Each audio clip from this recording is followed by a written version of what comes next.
Welcome into day 2 of the PHNX Draft Extravaganza. It's the second round. It's day 2, and it's the Bronny James Boogaloo, baby.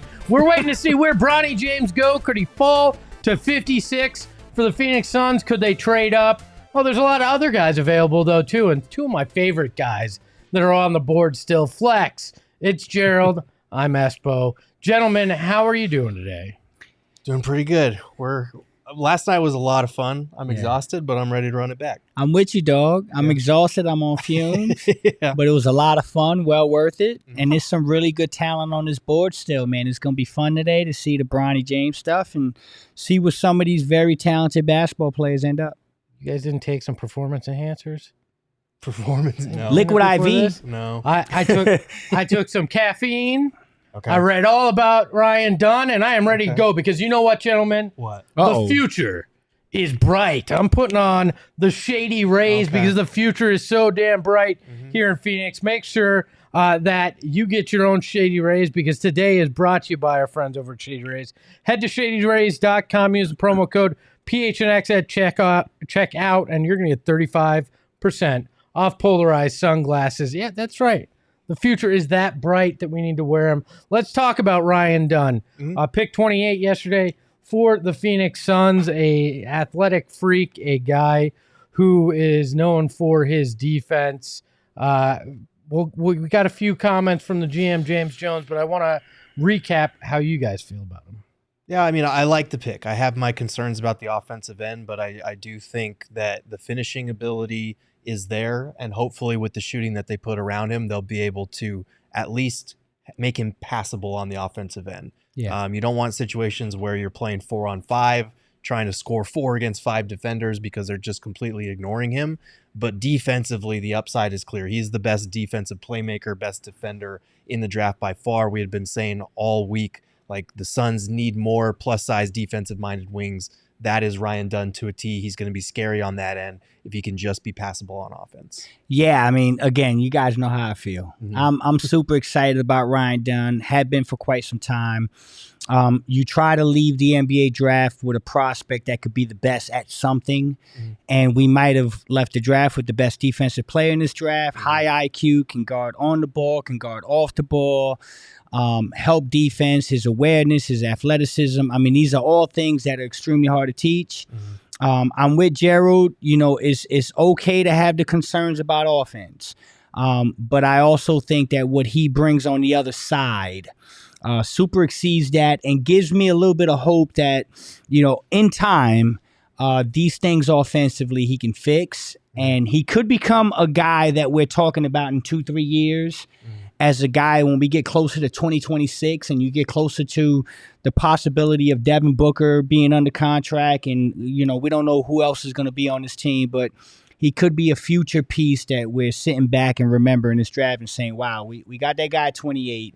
So super, super excited. I spent another 3 hours watching his film last night and I couldn't sleep.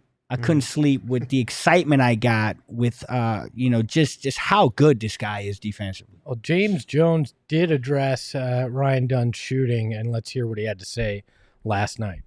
You know, he's improving, and what he was asked to do at Virginia was to defend, and, you know, he relied on his athleticism. The shooting isn't where he wanted it to be or where we think it will be in a few years. But he's an impactful player, and great players find a way to impact the game, not just with the offensive box score. And so I'm confident with our staff, with Bud, our coaches, that will allow him, or he'll be primed to improve as a shooter. And if he can do that and do it quickly, I think we found a gem. Yeah, he hit the nail right on the head. And we've been hearing the buzz that he impressed a lot of teams in these pre-draft workouts with the shooting ability, with what he was able to do in competitive settings, not just on the defensive end. So hopefully this is something that he could surprise us. I think the poor free throw shooting is a rough sign, because normally when you see guys that struggled to shoot the three ball in college, at least they were in the 70s free throw wise. He's at 53%, but that doesn't mean he can't improve. He's still young. And I went back and I looked at Ryan Dunn, and I looked at him early last year at Virginia. And at one point, he was as high as 71% from the free throw line. And then it kind of dipped off a little bit. But again, I don't see anything in his shot that screams deficiency, right? Mechanically sound. You know, we talk about, you know, whether it's balance, elbow, eyes, feet. Like, these are the things you look at in a jump shot. And when I look at his balance, I look at his eyes, I look at his elbow, I look at his feet. I see a guy that mechanically can get it done. He just hasn't taken enough shots and hasn't been put in a situation where they want him to embrace taking those shots. That matters. Like, when you're playing at Virginia, they're one of the slower teams in the country, very methodical about offense, defense. And when you're not being encouraged to take those shots, that can deal with the psyche of a player. But in the workouts, he shot it well. And so, again, I got no reason to believe that this guy, you know, at some point, if this guy can make 1 out of every 3, you're loving this pick. 30%, what he brings defensively and athleticism wise, you just can't teach, and so you love it. I think you're right. Some of it has to do with confidence for sure. We'll talk with Drew Hanlon a little bit later.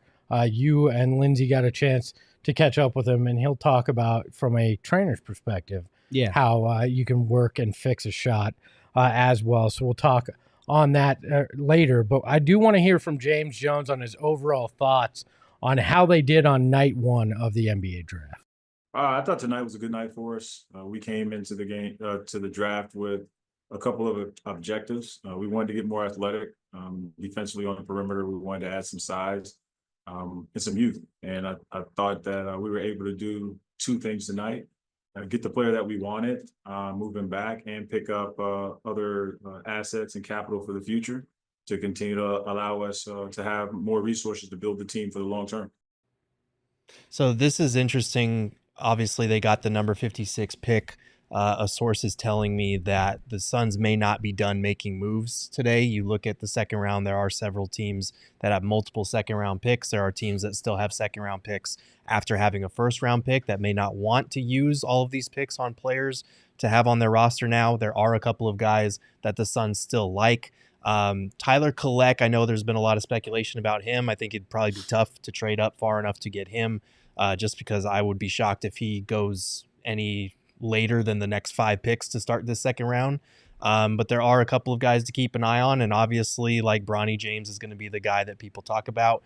He's had 2 pre-draft workouts with the Suns. The Suns are one of 2 teams that he's worked out for.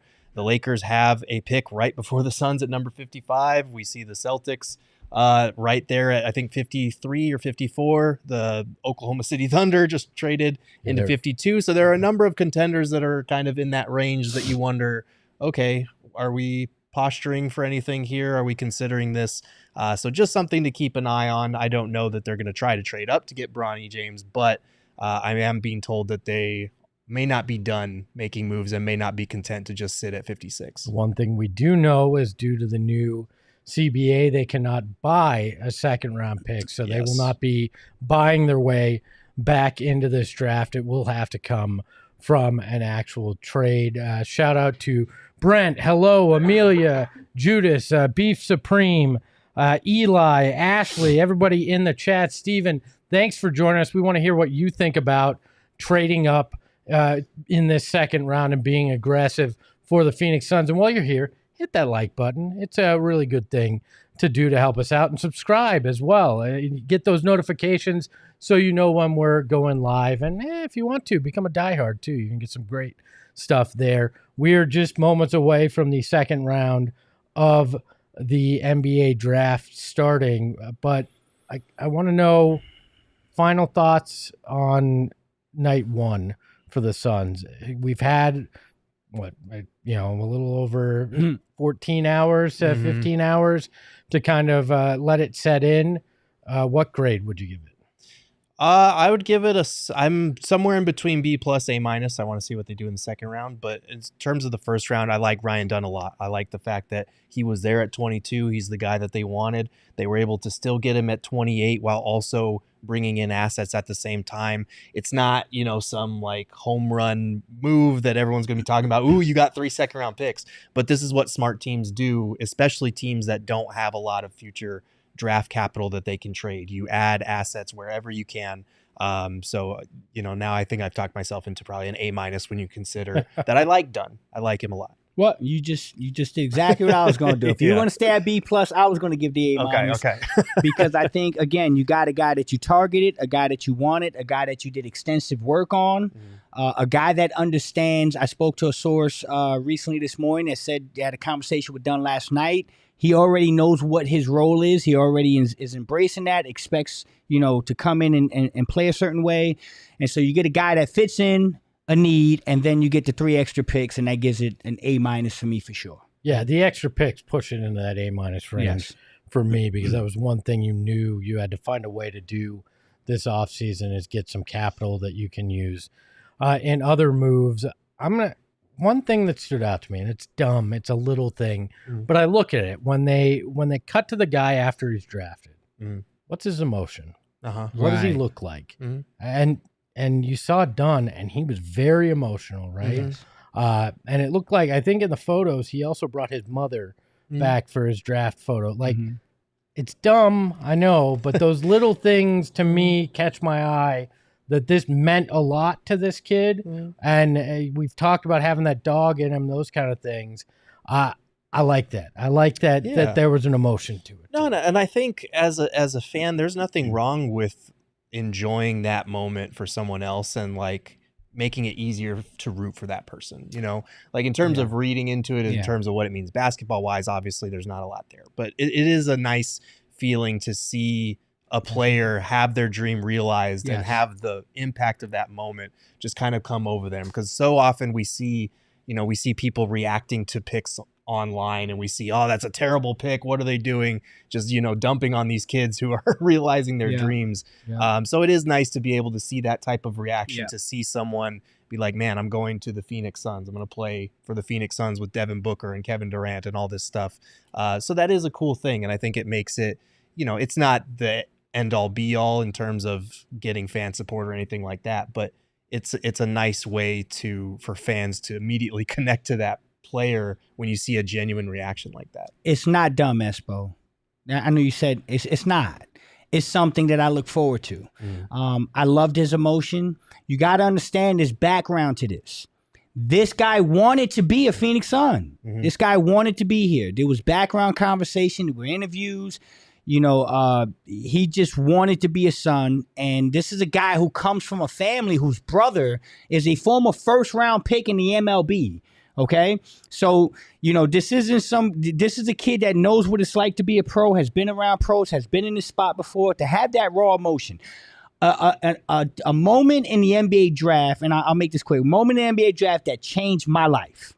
Okay, I'm from New York. I'm from New Jersey, and the '96 draft, I remember Stephon Marbury getting drafted. Okay. And I remember the amount of emotion that man, I was in my room crying. You know why? Because that's my guy. That's a New York guy. That's a guy that's got 5 brothers that could have all played pro ball, and none of them made it.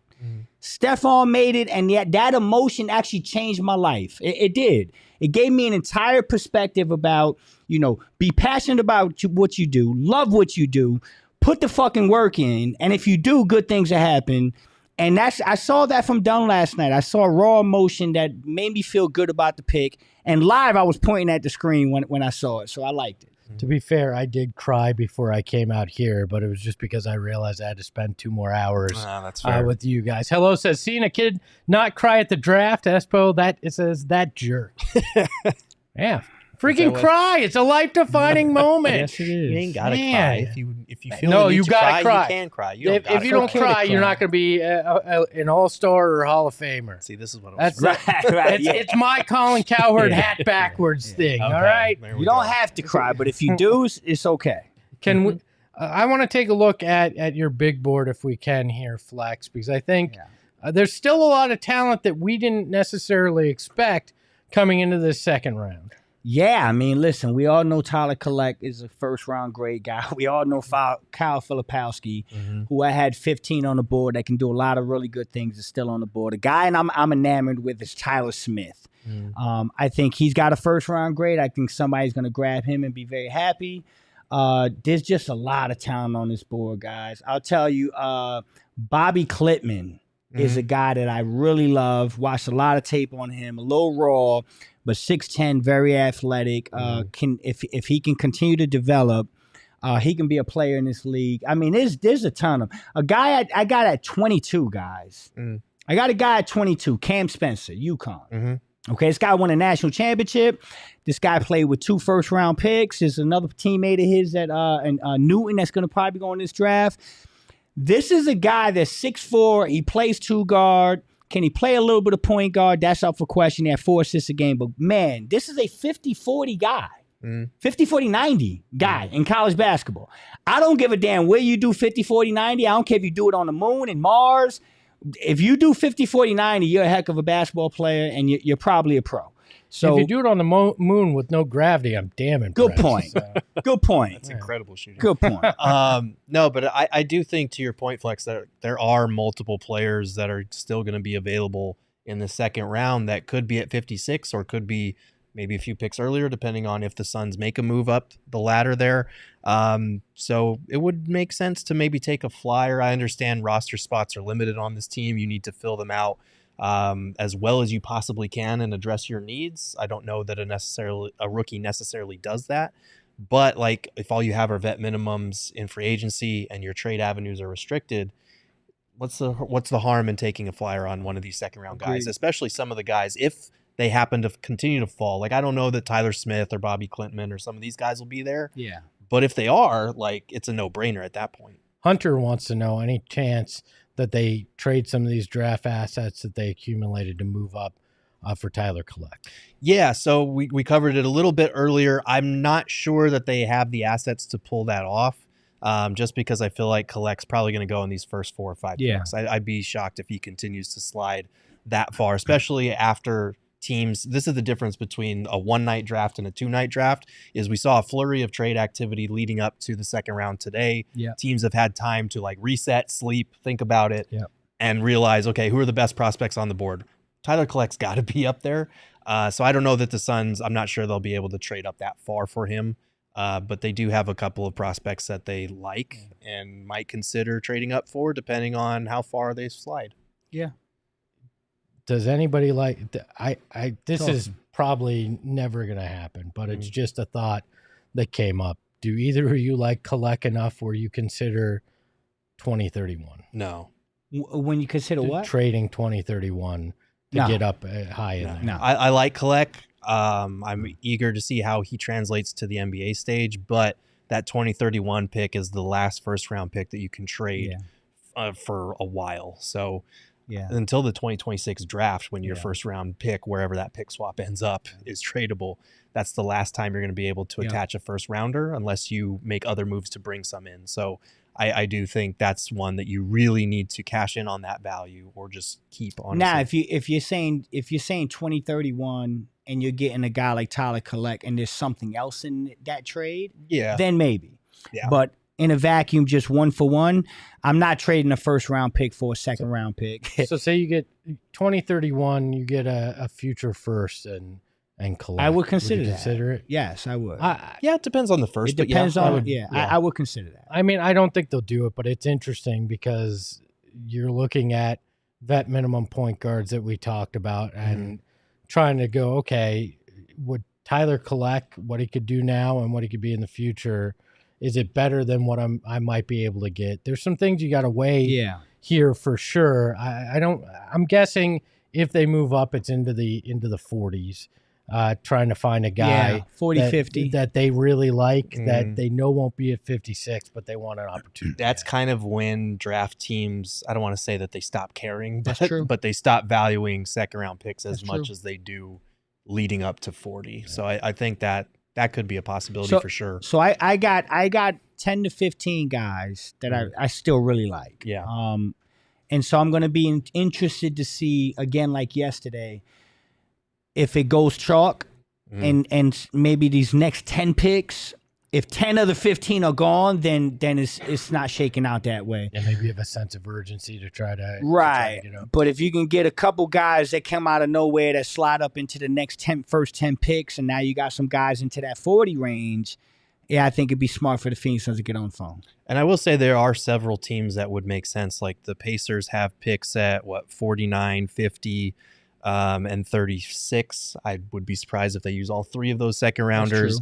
I'm looking at, I think the Raptors have 31 and 45. We know the Blazers had multiple second rounders, the Spurs. So yeah, something to keep an eye on, especially Blazers and Spurs. They had picks in the first round too. So they don't have room for all these rookies. Not gonna lie, this is where it really hurts that you got hit with that tampering, right? Yeah, because you would add that second round pick, potentially a little bit more, ammo to move up in this. But it is what it is. At least we got the whole getting punched in the face in the locker room story that entertained us for about 15 minutes. That was well worth a second. Right? I can't lie. We were excited when we got Drew Eubanks because we were thought he was very going to be good. Yeah, he did. Then we found out they tampered and he wasn't, and so be it. Yeah, Let's we're just minutes away here from the second round starting. So why don't we take a look back at round one?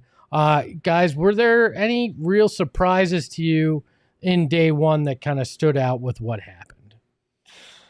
A few, honestly. Yeah. I mean, I know everyone's going to point to the Zach Edey pick being a shocker. I think he was taken higher than I was expecting. The fact that Dalton Connect fell as far as he did. The AJ Johnson pick was surprising to me, but I mean, outside Isaiah Collier falling that far to 29, we didn't really talk about that much because we were wrapped up in our own joy over Ryan Dunn. But that's really great pick for him to fall to 29, especially for a team that kind of needed a franchise point guard moving forward. I think the biggest surprise to me, if we're getting off of like where people landed, was what San Antonio did at 8. And how Minnesota was able to walk out of this draft with Rob Dillingham and Terrence Shannon Jr. That's really impressive. And then again, you guys, we talked ad nauseum about it, but I had Dalton Connect at 4 on my board. I believe ESPN had him at 6. The Lakers stumble into him at 17. That's kind of a shock. Did you hear the report? JJ was already drawing up plays right when they drafted him. And then I'm going to give us some love. I mean, I did not think that we'd, coming in with 22, I did not think that we'd walk out of this draft with Ryan Dunn at 28 and 3 extra second round. I just didn't see that. So I'll give us some love. I thought that was a bit of a surprise. Again, if you'd have told me a week ago, Ryan Dunn at 28, and you're going to get draft capital, I'd have been like, yeah, get out my face. So pretty good. Baylor Scheinerman at the final pick there to the Celtics. Was that a surprise too? Like, no. Did the Celtics get a little bit better with that pick? Oh, man. I hate that pick. Like, he's a guy that can come in and have an impact, and I know they have Sam Hauser as a shooting wing, but I think he only has 1 year left on his contract. So if they're unable to retain him moving forward, or if Shireman just proves to be a better player, like, that's another guy, movement shooter, a guy with decent ball handling and playmaking chops as well. Like, he's just a very good connective piece, and he fits exactly what they want to do in terms of getting up threes and being efficient while doing it. So, I'm not exactly thrilled that they got him there at 30, and it makes complete sense why they took him. Yeah. Rich get richer, man. I mean, this team just came off an NBA championship. They do a lot of things really well, and they get a guy that can roll out of bed, get on the court, and hit a bunch of threes for this basketball team. Mature, can play right now.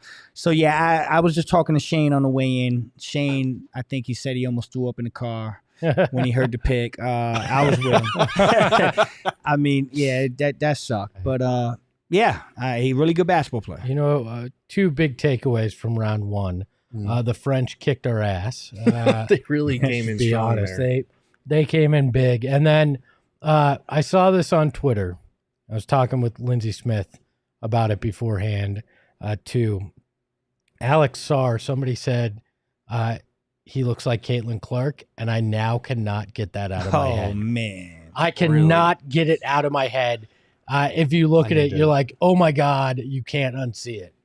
I could kind of see the resemblance there. So enjoy that. I wanted everybody else to suffer with that. The Toronto Raptors are on the clock. 3 minutes to go with pick number 31. They'll be followed by Utah and then Milwaukee. So it'll be interesting to see which one of these guys we thought were first round talents will go here to Toronto. One thing I want to get in before we start talking about that, though, the report is out there. Eric Gordon is declining his player option, so he will no longer be a Phoenix Sun. No surprise here, right? No, we were expecting this. I think this had been reported already, but now it's more official, I guess, whenever a national person says it.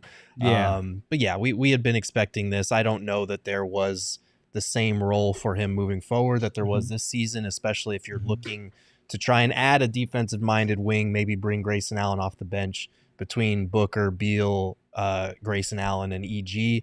That's a lot of shooting guards, a lot of smaller shooting guards. So you need some size. Gordon was very inconsistent. You look at the overall numbers, he was third on the team in three-point attempts. He shot about 37%. So he had a good year statistically, but there was too much inconsistency there.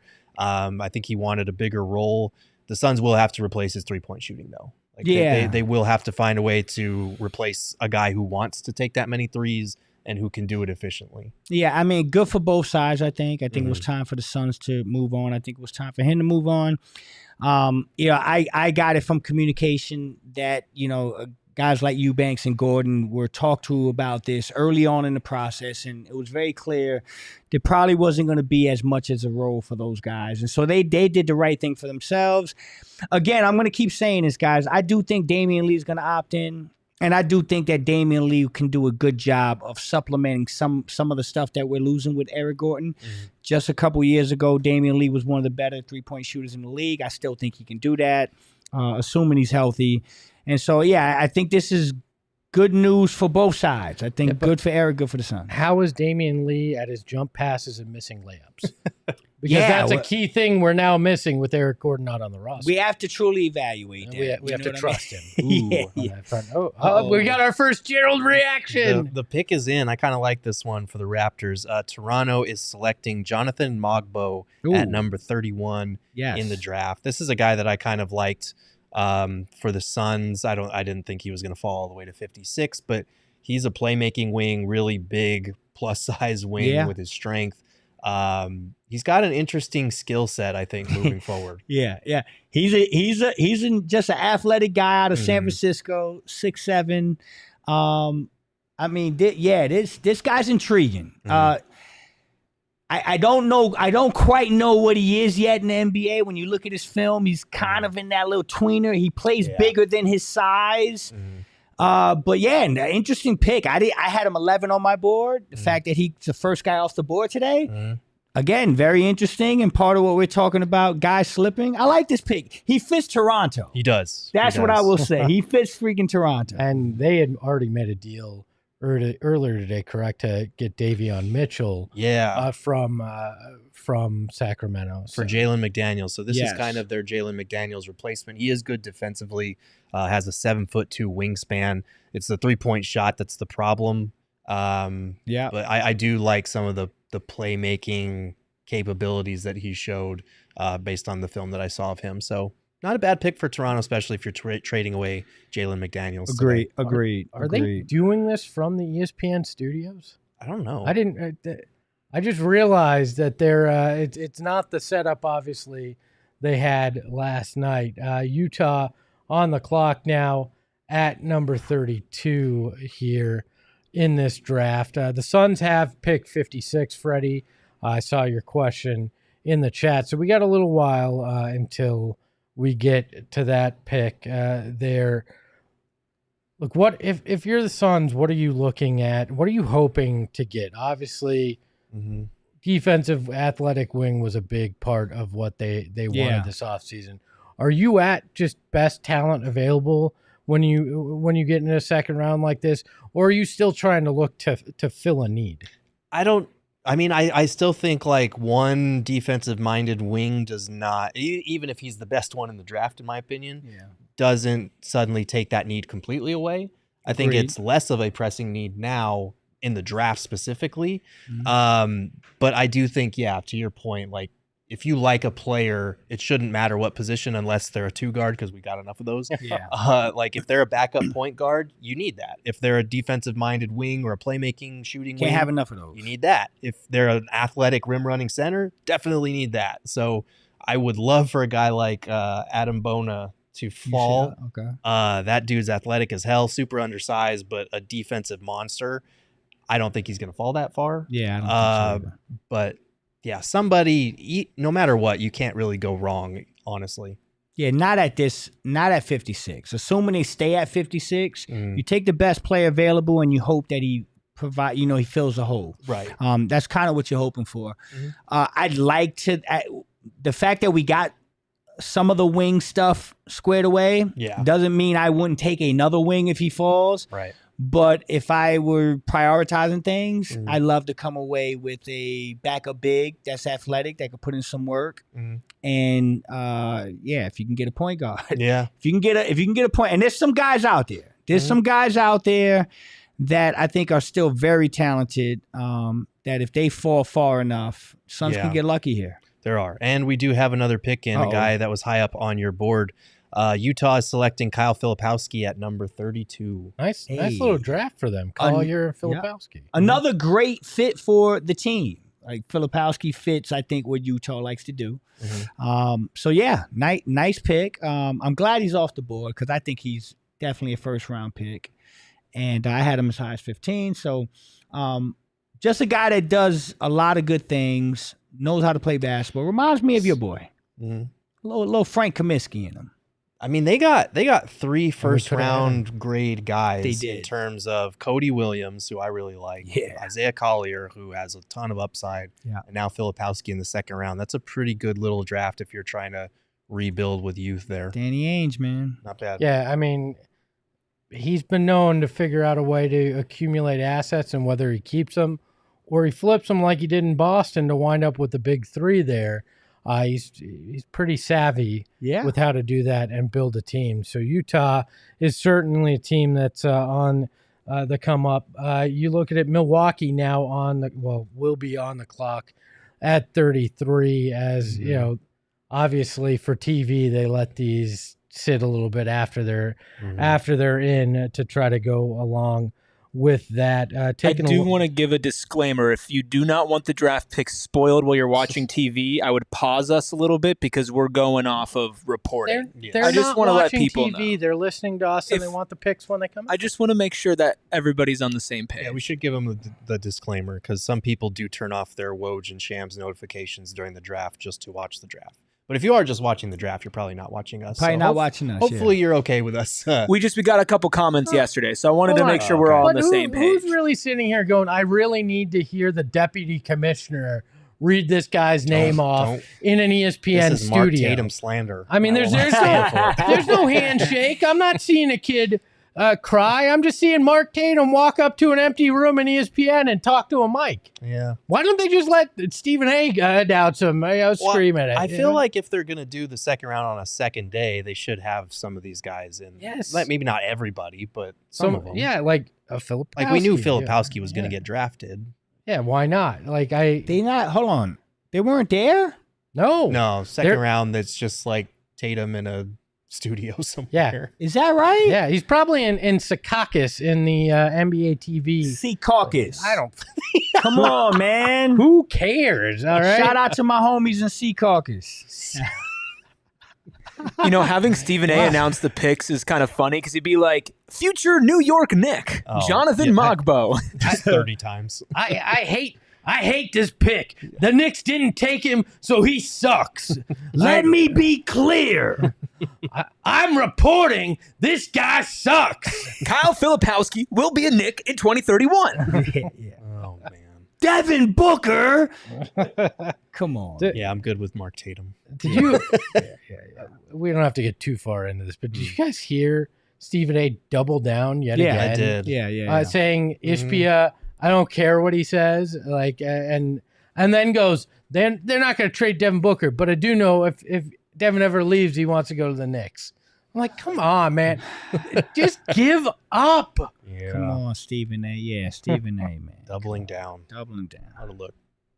I don't know. I like this pick for Utah. Filipowski, really good pick. Great value. I mean, you're right, man. They're actually having a really good damn draft. Yeah, I mean, he wasn't high on my board for the Suns in terms of bigs that they could have added, just because he didn't really, for me, address what they need at that spot. But I did like his game in terms of his ability to self-create. He had some pretty nice dribble moves, step backs, things that you don't really see many 7-footers do at the college level. And then couple that with they got a wing and they got a point guard of the future in Collier at 29. Like, there was a lot of speculation the Suns might target Utah because they had 29 and 32 to trade down. Based on the draft that Utah's having, I understand why they did not do that. Yeah. They got good value. And could this be kind of a setup? Like, Utah's always wheeling and dealing, man. Danny Ainge. So, I mean, does this pick put you in position to potentially later on look at a Laurie marketing deal, and you maybe got some guy that you drafted that could slide in and be his replacement? And so, you always, anything with Danny Ainge, you kind of look at and you're like, what's he thinking? Well, I imagine too, eventually Ryan Smith wants this team to win, right? Like, not just build. So is it something bigger? Or do they try to get one of these disgruntled stars at some point? Not that Utah's high on anyone's list to go live in, but it's interesting. And right now, I think Utah's had one of the best drafts of anybody in terms of getting high quality talent across the board, even with those later picks. So I want to remind you too, if you want more Stephen A. Smith talk, because we're not going to go any deeper into it, check out Southwest Bias, myself, Bo Brock, and the man behind the Mac, Eric Ruby, talked about all that today. It's right here on our YouTube channel. So when we're looking at it, Milwaukee on the clock, their time almost up. Anything that stands out to you in terms of what Milwaukee might want with this 33rd pick? I hope it's not Bona, because that would be terrifying. I don't want him on that team that already has Giannis there. Yeah. But yeah, I don't know why I'm feeling like a guy like Klitman can go here. It just makes sense. I think the pick is in. Is it Tyler Smith? It is Tyler Smith. Tyler Smith. Tyler Smith is the pick. So wow. Another 6'9" forward from the G League Ignite team. Some of these kids kind of got hurt by going this route and going to Ignite. They were a failure. Let's just say it like it is. Is that why a guy with this kind of talent could slide that far? Yeah, again, I'm not a fan of this G League thing. I think these kids will be better served just going to college and doing what they do. But they make the decision, and if it works out for some. My boy Malik back there is frustrated because this is one of his favorite players in the draft. He loved Tyler Smith. The guy can shoot the heck out the ball. I don't want you to think of this guy right now because this guy's body has changed and he's become a different player at this level of his career. But if you go back and you look at a younger Julius Randle, that's kind of what I get from this kid. This kid can really shoot the ball. He's really athletic. I think he's going to be terrific. I think he was a first-round pick. And, Milwaukee just got significantly better because this kid has potential to be a cornerstone guy. He projects as like a pick and pop big. He only shot 36% from three last year, but he's got a good stroke. He's got the footwork, the skill set to be a good pick and pop big in that way. I think in a simplified role at the next level, which I think is something that a competitive team like the Bucks can offer right away, where he's cutting, he's picking and popping, he's diving to the rim. That's going to simplify things for him and make him better. And he is a lob threat. Like he will get up, he will dunk on people. I think it's the defensive concerns that hold him back the most in terms of reaching his NBA ceiling. But for a second round pick, that's pretty good value. Yeah, damn good value. It feels like a lot of teams have gotten better in this process. Not just with the draft, but some of the trades that have been made as well. That's the tough part about all this, right? Is as much as we want the Suns to get better. It's not like everybody else is standing pat and sitting there. And what Minnesota's done, I like this pick for Milwaukee. When we talked about what Boston did with their pick. This is going to be a tough offseason. I know we're of the belief that standing pat, trying to run it back, seeing what Coach Bud can do is the right move. But man, this is going to be a very difficult offseason to try to maneuver and get better as these other teams are too. I tell you what's interesting about this offseason that I don't think has been covered enough, but you kind of saw a little glimpse of it the other day, and I think you're going to see a little bit more of it. There's going to be some teams that are going to do some things that are going to make you scratch your head. And you know why? Because Cooper Flag is really fucking good. Yeah. Okay? And so you saw the Nets kind of already wave the white flag and say, okay, we're out. We know we're not beating Boston. We know we're not competing. Let's go all in. Let's stink it up. Let's get some contracts moved. And let's give ourselves the best chance to be in the Cooper Flag sweepstakes. There's going to be more teams that are going to do that.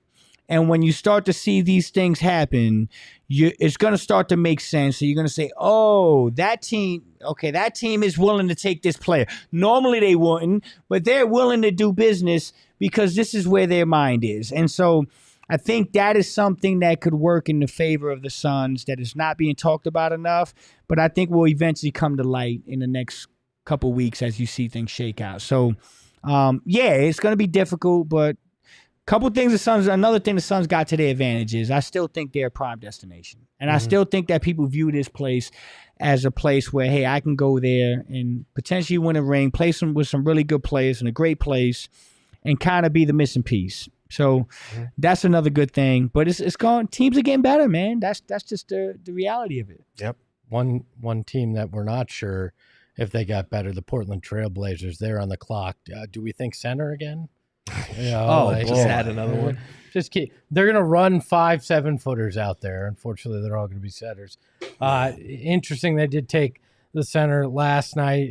Make some questions about where Time Lord is going to go, where DeAndre Ayton may wind up. So interesting to see. There's pick 34. That means we're 22 picks away from what the Phoenix Suns will do here. Looks like we'll get you the pick for Portland here in a second. This team confuses me.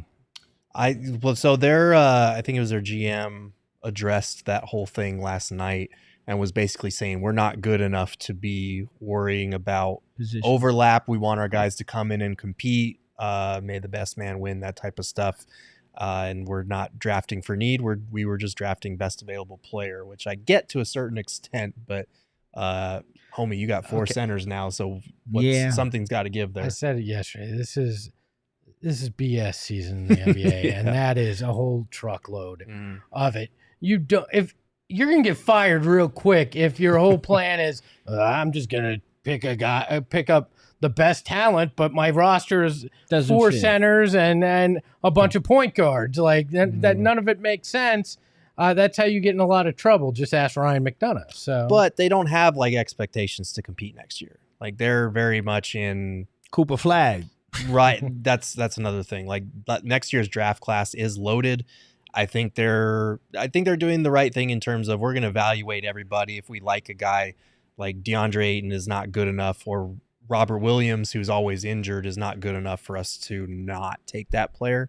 So I get it to a certain degree, but you're right. I do think at some point, like you're going to see one or maybe two of those centers on the move at some point, which is not a good sign for DA. So the pick is in here for the Portland Trailblazers, and a name that Phoenix Suns fans have liked a lot is no longer there. Tyler Kolek. Wow. The pick Another for guard. Portland. Which, okay, I get that you're going best player available, but you think that Portland's going to have to make some deals, right?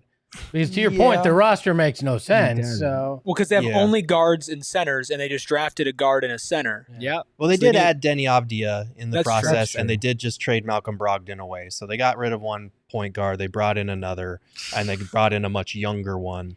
So I like the pick for them, but you're right. Like there is a lot of overlap there at the guard spot. There are a lot of things that they need to figure out.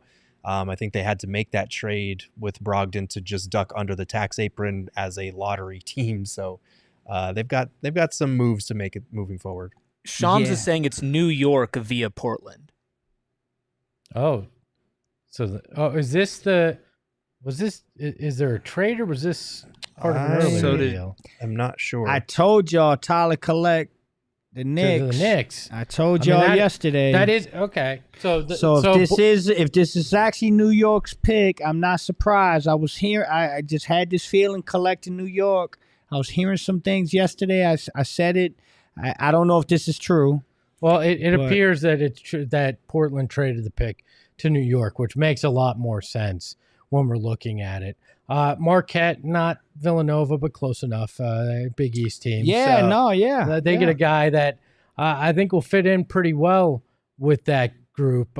So, all right. The Knicks get Tyler Kolek. It'll be interesting to see what they gave up there because we know they're in a weird situation in terms of cap space, everything, draft assets after they made the trade for Mikal Bridges earlier this week. So what do you guys think of the Mikal Bridges trade, by the way? We didn't talk about that much yesterday. I loved it for both sides. I loved it for both sides. I mean, the Nets got a ton of assets, and they're in like I said, where they're tanking for Cooper Flag. And then the Knicks get a guy that makes a ton of sense, man. You got the Nova Knicks. You got good chemistry. You got continuity. They're knocking on the door. To get Mikal Bridges, I think is a home run. And then you re-sign OG Anunoby. So one of those deals that I think works out for both teams. Yeah, I like it a lot for the Knicks, and people are going to point out like, oh, they had to give up so many first-round picks. Well, it's dependent on your situation. Like first-round picks don't matter to this team when they're very close to contending for the East. And adding another defender that you can pair with OG Anunoby is going to be terrifying. Yeah, I like that for them a lot. And everybody's saying, well, Mikal sucked with the Nets. Everybody sucked with the Nets the last 2 years because they had no direction.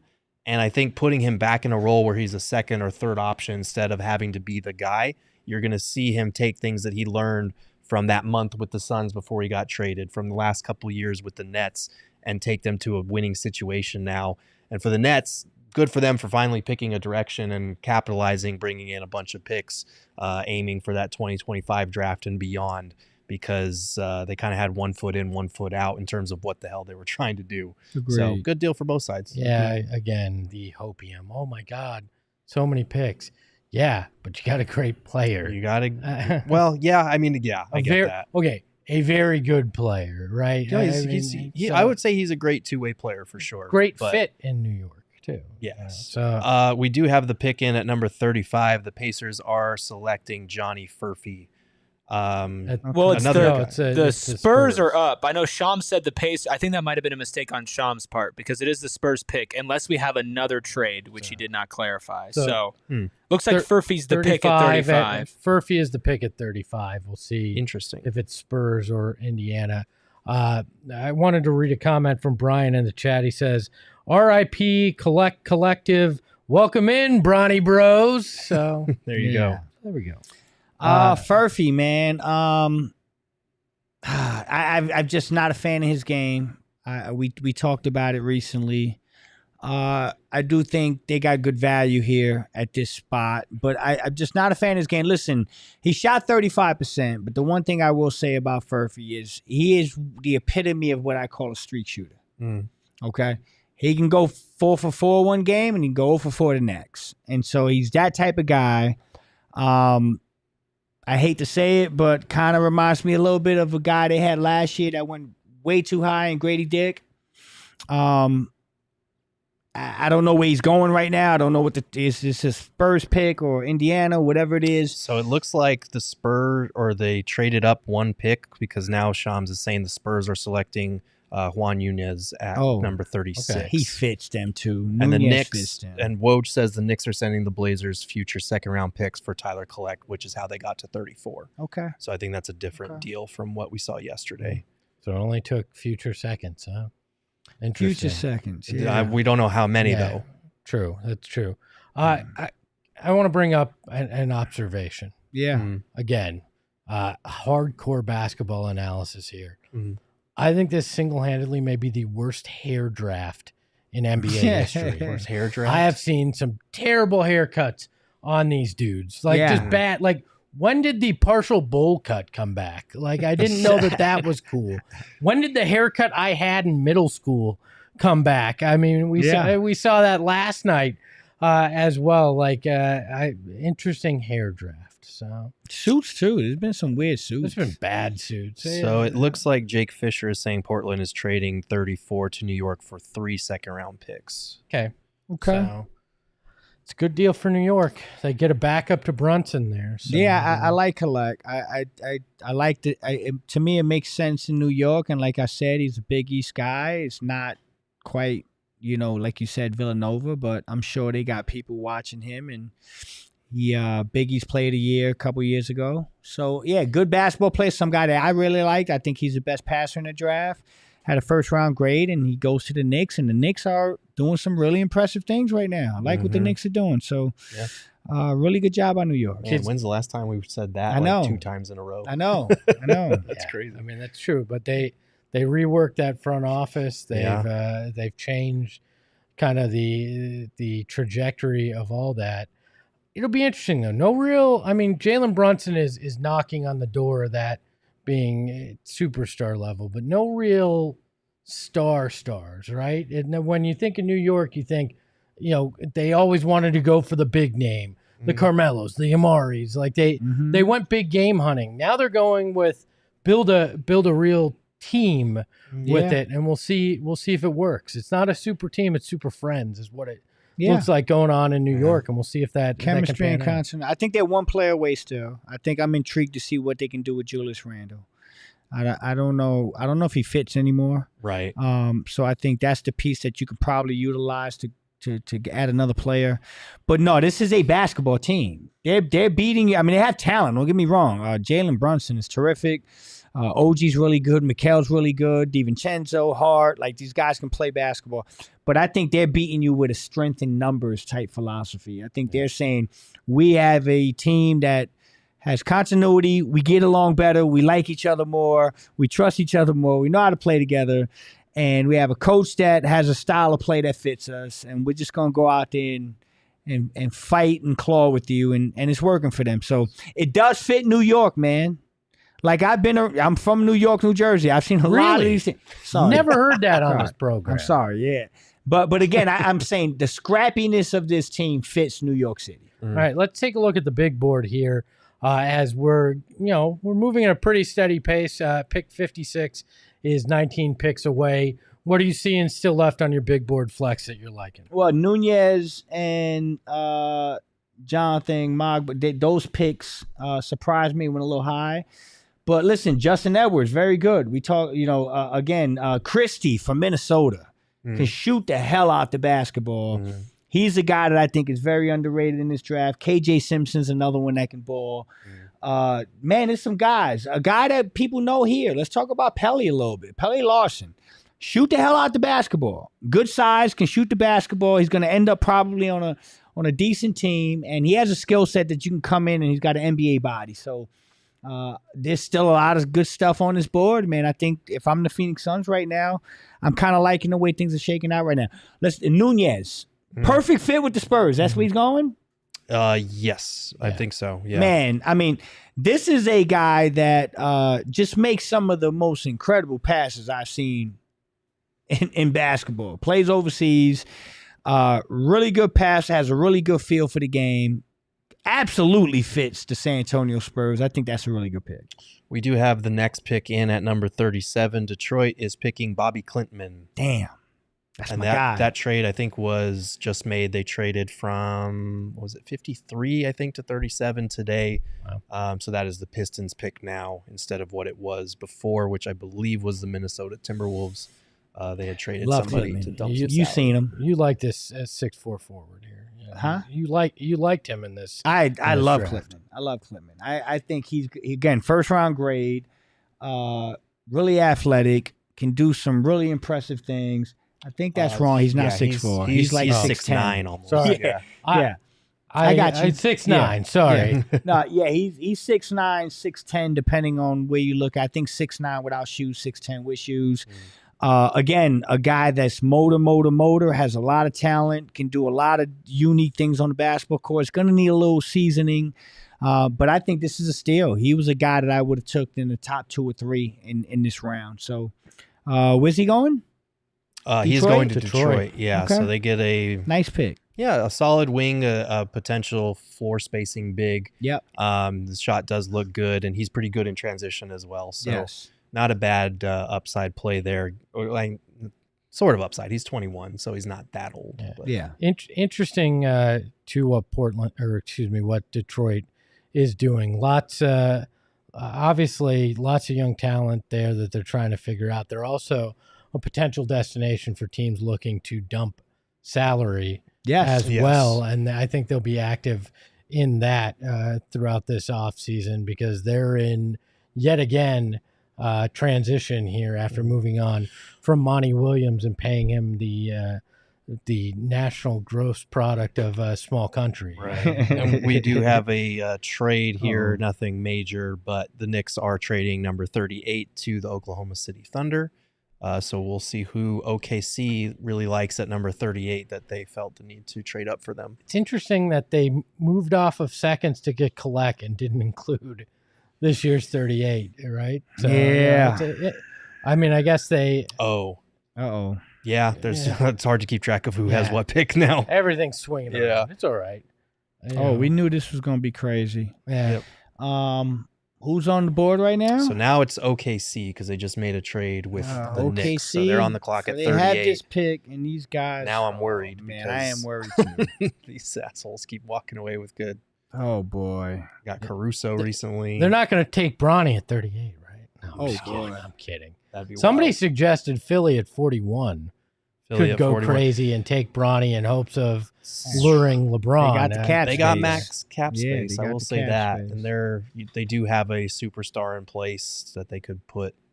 Like if LeBron were to leave, that could make sense as a destination. But agreed. You guys still think that moving up in the second round would be advantageous to the Suns? I'm not sure. It depends on how far you're moving up, who you're getting, and what you're giving up to get there, to be honest with you. Because it would, like, if you trade back and add like 3 second-round picks and then you blow them all to move up in the second round of this draft, I don't know if that's the best way to accumulate assets here, unless you're really getting someone you are 100% confident is going to be a dude. So I'm going to be honest. Based on what I've already seen happen, I've lost a lot of my enthusiasm to move up. There's still some very good players on the board, but I think those guys could potentially slide to the Suns. And so I will say this. I would wait until around the 45th pick, and then I'll give you a better answer. But until we get to about 45 and we're 10 picks away, right now, I kind of feel like the Suns could sit where they are and still get a pretty good player. But yeah, it depends on what these next 5 to 7 picks look like. Okay, yeah. What's the guy you don't want Oklahoma City to get here? If you were looking at your board. I mean, they need help at center. So again, I'm going to say Bono. But I don't want. I don't want nothing personal against him. I don't want him to go to a good team. Are you just going to keep saying his name in hopes that everybody forgets it? I will. I'm trying the reverse of what happened last night with Tristan da Silva. I mean, Justin Edwards from Kentucky is a guy that I think has some talent, and OKC just keeps finding good players. And I'm going to continue to say it. I do not sleep on Kentucky ball players. He's an intriguing prospect. And then a guy, I'll tell you another guy. I mean, Kevin McCullough from Kansas. Oh, man. All right. So I liked this guy. Oklahoma City is picking A.J. Mitchell at number 38. A.J. Mitchell, yeah. I liked his game a lot, actually. Santa Barbara. Does a lot of good things well. I will say a little bit of a mystery. There wasn't anything in his game that I thought really popped on film for me.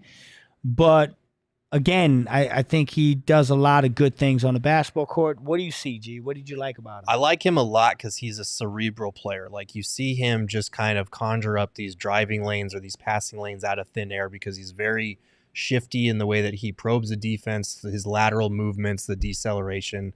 Like, yes, obviously he was playing lesser competition at UC Santa Barbara. Still put up 24 and 4 on like borderline 50, 40, 90 shooting splits there. He's got decent size for a point guard or a combo guard at 6'3". I think if the shooting holds up at the next level, I don't know that he's going to be able to create separation as well at that level, but he's just really smart and he's good at kind of probing the heart of a defense. So he has good instincts. I would have loved for him to be there at 56, but it makes sense he's going earlier than that. Yeah, I mean, again, Sam Presti is really good. So the fact that he got his hands on this kid tells me that I probably should watch a little more tape on him. I mean, like I said, I didn't. It's not that I didn't like his game. I liked his game a lot. I just didn't see anything that jumped out at me that was like, whoa. But again, what Gerald is saying is not a whoa thing. It's IQ, it's ability to see the floor, it's ability to probe. So yeah, if he's got that with the tools he already has, he might be a ball player here. Can we stop praising Sam Presti? Because I blame him for this entire draft pick obsession now, because he's been Gollum of the draft picks. My precious. I mean, it's working though. It is. Like we can hate on. I agree with you. I hate on the idea that like we should be a team that's been like the Nets, for example. Yeah. They were bad. They passed up on Jason Tatum and Jaylen Brown because of the trade that they made. And then they cap out as like a 42-win team. And then they get the big three and that implodes. And now they didn't know which direction to go in. So it's been like a decade basically with very little to show for it. And now everyone's like, oh, they're doing a great job stockpiling picks. Well, yeah, because they have to now because they have no better option. But with Presti in particular, like he hits on the draft. That's the difference. Out of jealousy, I know. Gerald. Michael, how many? Are you asking how many picks until the Suns are on clock? We are sitting at 17 picks away from the Suns being on the clock. With my quick math, Jake wants to know, do these guys read chats? You just got your answer there. Dagoon, good to see you in the chat as well. There, if you have other questions, put them in there. We'll address them as we go along. Today for sure. Memphis is on the clock at pick 39. Yeah, and we did get word about how the Thunder traded up to 38. They sent the number 40 pick and cash to New York to move up to get A.J. Mitchell there. So the Knicks are still with another pick. They're just it's impossible to keep track of what picks they have still at this point. The Knicks are like, we're just going to keep kicking this can back further and further to the second and accumulate a little bit more each assets. time. I don't blame them. 40 a little too rich for your blood to move up if the Knicks are looking to do it again, I assume. I mean, it depends. Again, if you only give up like 1 second round pick and you really like a guy, then sure, that's totally fine. But if you're having to give up more than I think one of those extra seconds that you have now, not for me. Well, you can't. You can't, because at that point you can't make any other trades really if you give up these second round picks, because you're not giving up 2031 to move, say, a Nasir Little. And I hate that that's the name, but the reality is that's the one. We got 7 players under contract. There's only so many of them. And the big 3 are out, so that's 4. And 1 can't be traded to October, so that's 3. So it's nothing personal. Roddy is a small contract, so that's difficult. Yep. And you're not trading one of those guys without a second round pick tied to it if you want to get anything that's going to help you at all. Yeah. JM Fuente says, Ish, got to buy a pick too. You can't. Yeah. New rules do not allow you, if you're in the second apron, to buy a second round pick. So the only option here, if you want to move up, is to trade. Yeah, So. you cannot send out cash in any trade as a second apron team, which in the past you would be able to just send a team cash and get their second round pick. Can't do that anymore. We do have the pick in at number 39. Jalen Wells is going to the Memphis Grizzlies there. So that's something, I guess. I feel like people are hard on the Grizzlies just because of that Zach Edey pick. But I think Wells at this point in the draft is good value. He's a shooter, perimeter shooter, movement shooter. He shot nearly 42% from three last year on about 5 attempts per game. Averaged 12.6 points and 4.6 rebounds at Washington State. So this is a decent pick for them. I don't think anyone's going to be gushing over their draft just because of the Edey pick, but I like him, and they needed a center, so I get it. Shout out to our teammate Saul Bookman in the chat. As Eli said, Saul joining us from the Conga line on the cruise ship today. And then where's the other? Buddha the Schizo said I only replied to that guy asking if we replied to chats because Dagoon almost outed us for being AI. So yes, that is correct. We're super intelligent AI, though. We can react in real time. So so Flex, the 39th pick, Memphis Grizzlies took Jalen Wells out of Washington State. I'm not sure how high he was on your big board. I got to go back and look at my big board here. But that's seems like a little bit of a surprise. So Anthony Chavez in the chat says, I know Phoenix can't buy a pick, but can Phoenix trade their second in cash to move up? No cash. No cash involved. Can only be picks or players that the Suns are trading. They don't pick and player. You can't even aggregate. Oh, yeah, pick and player singular. Yeah, can't combine players. Can't combine picks, so that's good at least.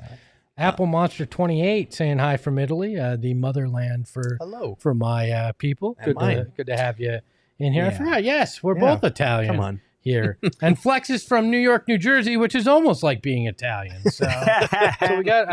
I'm right. New York, New Jersey. That's where you're from. Yes. Okay, good to know. Yes. We do have the big board here. Jalen Wells, he was 20 on your on your board. Could shoot the 3-ball. Mm-hmm. Could really shoot the 3-ball.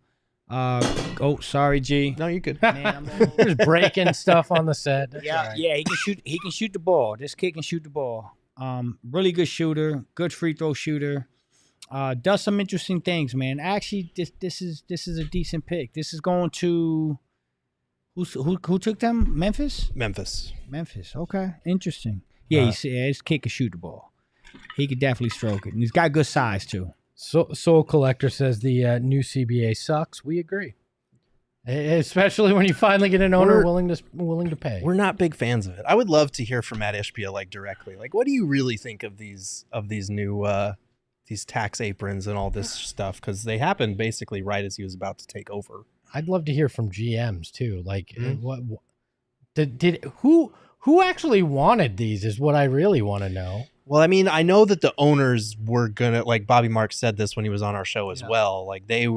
This was the line between a hard cap and something different, which is dumb. Explain this to me. Why is this the owner saying we can't control ourselves? Why did they we don't want to spend? But okay, then don't.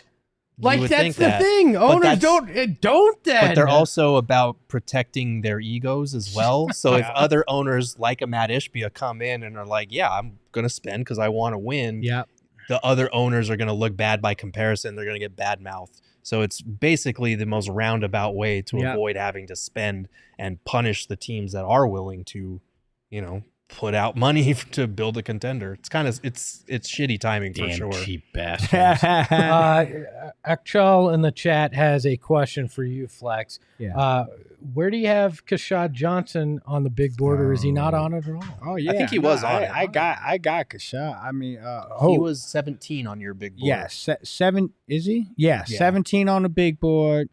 I actually saw this kid. I went up to U of A with Mr. Bookman. This kid's physical as hell. You went with me, too. You were there, you too. forget Yes, I was there? You were there, too. Jeez. No. Listen. You kissed the floor, for God's sake. I damn sure did. I damn sure did. I Hope you damn washed sure your mouth did. after that. Yeah, I did. I damn sure did. No. He's very intriguing. I love his body. I love his body. I love his energy. I like his motor. Really strong kid that can do some really interesting things. I like what I saw up close and personal. And so I think this is a kid that could surprise. If he ends up with the right team, he could put some work in. Yeah, he's bulky for sure. Yes, bulky, Just the upside as a defender, the ability to score on the interior. He did shoot just under 39% from 3 on about 2.5 attempts per game. Hold on. Oh, we have a trade It's alert. been deleted. Oh, it's been deleted What? here. But Phoenix was involved. Yes, Phoenix was involved. So what's the rumor of the deleted? Oh, now it's back up. Phoenix is picking Oso Ighodaro at number 40. Oh, so nice. What are we thinking of Oso Ighodaro, the other Marquette guy who's going here, the other center, Marquette guy, 6'11". You thought you were getting a Marquette point guard. You're getting a Marquette center. Look at that. This is interesting, man. I mean, this kid, he can shoot the ball, good field goal percentage around the rim. He could pass a little bit. This is interesting. I didn't see this one coming. 6'10", 222 out of Marquette.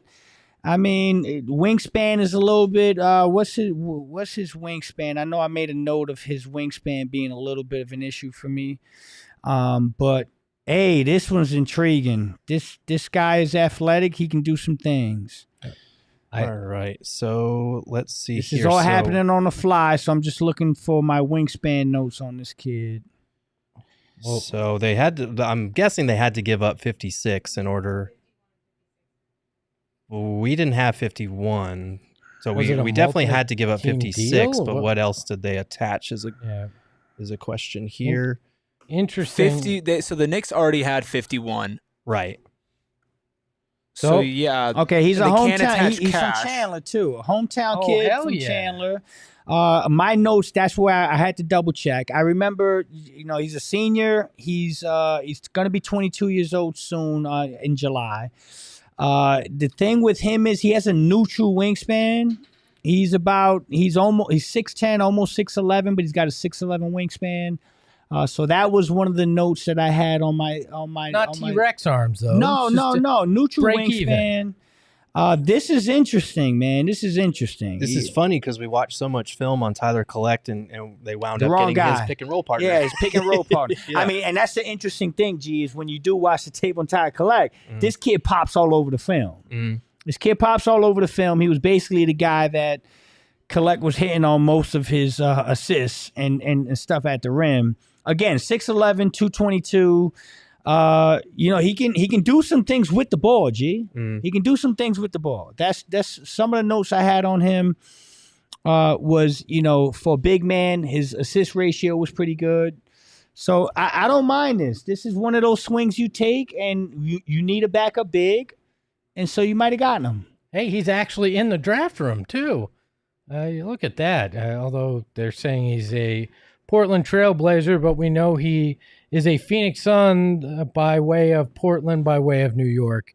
Now a Phoenix Sun. I've been liking the draft guide from our friends over at No Ceilings, and they put him as a potential Wendell Carter Jr., Domantas Sabonis type. So what was that? Say that again. So No Ceilings, one of the draft websites, has him as a potential Wendell Carter Jr., Domantas Sabonis type. Again, when the film I watched on him, he can do some stuff with the ball. Like, he's not just this big that's gonna rim run. He's got some versatility. He can do some things with the ball. He can pass the ball. He can put the ball on the ground. So he's intriguing. This is, again, I did not see this coming. I did not see the Suns trading up to 40. But I had him on my board, and I like what I saw. And if you saw the Tyler Collect tape, you see this kid pop all over the place. So is this the rim running big that you were hoping? Rim running big, but with a little more versatility, though. Yeah. What in terms of what? Let's think in terms of Coach Bud's system. How do you see him fitting in, and what Coach Bud likes to do? I mean, listen, Bud wants to stretch the floor. He wants people that can shoot the basketball. And again, this kid is very versatile. A little, I don't want to say raw. I don't want to say raw because I think he's a little better than raw.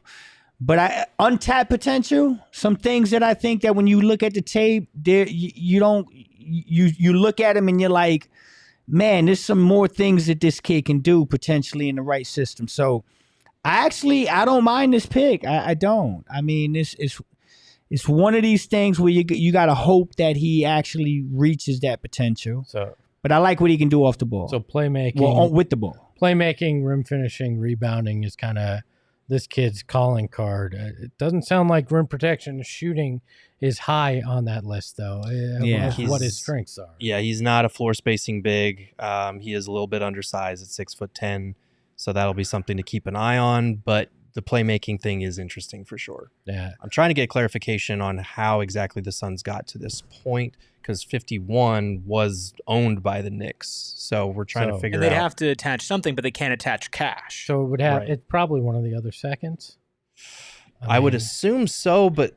We're trying to get clarification on this. I highly doubt that the Knicks are looking to absorb anybody else's contract. So to kind of reset here, the Suns obviously yesterday were at 22, traded down to 28, and acquired the 56th pick in the second round, and then also acquired 2 additional second round picks as part of that. Today, they were sitting at 56. They've now moved up to 40, which was originally Portland's pick, which was then traded to New York. 56 has been traded to New York. We're trying to find out what else has gone to the New York Knicks. So now the Suns have wing Ryan Dunn out of Virginia and also Ighodaro out of Marquette, the center, the 6'11", 222 wing. Center from Chandler, hometown kid, coming back here to the Valley. Gerald, once again, you called it. You told us at the beginning of the show, look for them to trade up in this round. You told us last night to look for them to trade down. You've been right on the money here. Yeah, well, I haven't gotten the details on how they got there, but I do know that this was the guy that they wanted. I can't confirm that. This is the guy that they wanted to get, and they were able to get him at number 40. We're still figuring out what they had to give up to get there. The details are a little unclear at this point in time. But he's one of the best passing bigs in the country. That's what I see. So that's an asset for a team that could use more of that behind Yusuf Nurkic, because as we know, Drew Eubanks last year catch the ball in the short roll, kind of short circuit like we were used to seeing with DA a little bit there. So I want to dive more into his film before I speak and say things that aren't true about him. Yeah. But I can tell you that the Suns were high on this kid, and they're pretty happy with what they're going to get at number 40 here. Yeah. Again, his ability with the ball. He's a guy that in the dribble handoff spot, setting screens, getting the ball up top, is not going to be afraid to put the ball on the ground, create offense, attack the basket, hit a shooter, hit a bounce guy. So, again, what I saw on film was a guy that had versatility in that spot.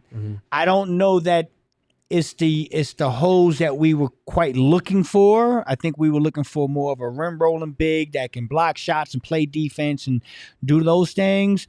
They kind of went with a big that's a little more versatile offensively that could do some things. So I gotta dig a little deeper now. Well, I have to. I guess it kind of makes sense. I wonder how much Coach Bud was involved in the evaluation process, because maybe he saw something in this kid that he thinks could fit in his offensive system. I want to take a second here to tell you about our friends over at Chicken and Pickle. You want to talk about fitting in the system. These guys fit into anything you're doing in your life. They are a fun place out in Glendale where you can play pickleball indoor or outdoor. So this time of year, they've got unbelievable indoor facilities that you can play. It's not just that, though. They've got unbelievable food, a sports bar that you can spend time in. I love the fried pickles, and as you all know, I love the quesadilla out there too, but the chicken and waffles were next level, and you'd expect that from a place called Chicken and Pickle, that both the pickles and the chicken would be great. So say goodbye to interrupting your games or fun for food. With our backyard menu at Chicken and Pickle, you can order delicious shareables and drinks from a server outside and have them delivered to you. So you're playing pickleball, you want to get your food, they'll deliver it for you. Ask a member of their team when you're out there about the backyard menu and enjoy your time there. And if you're new to pickleball, our newbie nights are just for you over at Chicken and Pickle. Get on the courts with others who are ready to dink around. Instructions and facilitated play included. Plus, every participant receives a $10 Chicken and Pickle gift card. So get out there. Head to chickenandpickle.com to see all the fun you can have out there at their Glendale location. Then our friends over at Desert Financial Credit Union. Oso's from town. He's got to know about Desert Financial Credit Union because they've been around for 84 years. Mm-hmm. They've been around 4 times as long as this kid's been alive. They've been in the Valley, and they're experts who are committed to you and the community, offering financial solutions tailored to helping real people like yourself achieve your financial goals. And you go, how? How do you do that? Well, that's how you do it is by getting loans. If you want a business loan, you can become a business owner. You can get a mortgage if you want to become a homeowner. They've got investment options if you want to become a mogul like Flex. They'll take care of you. So join a credit union that's committed to giving back to the community and sharing success with its members. When you open a free checking account online, get $200 in bonuses and get started by visiting desertfinancial.com/200. So for those of you just joining us in the PHNX Day 2 Draft Extravaganza, the Suns were at 56. They moved up to 40 to take a center out of Marquette named Ighodaro.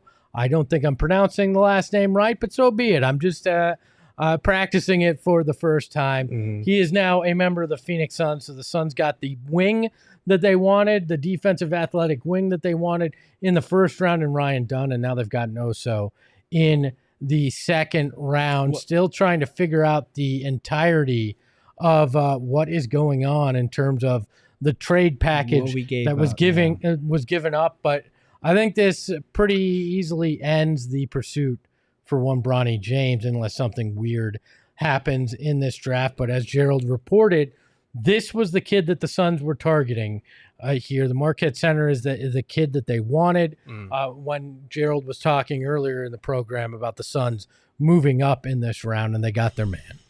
Again, I'm very intrigued with this kid because offensively he can do some things.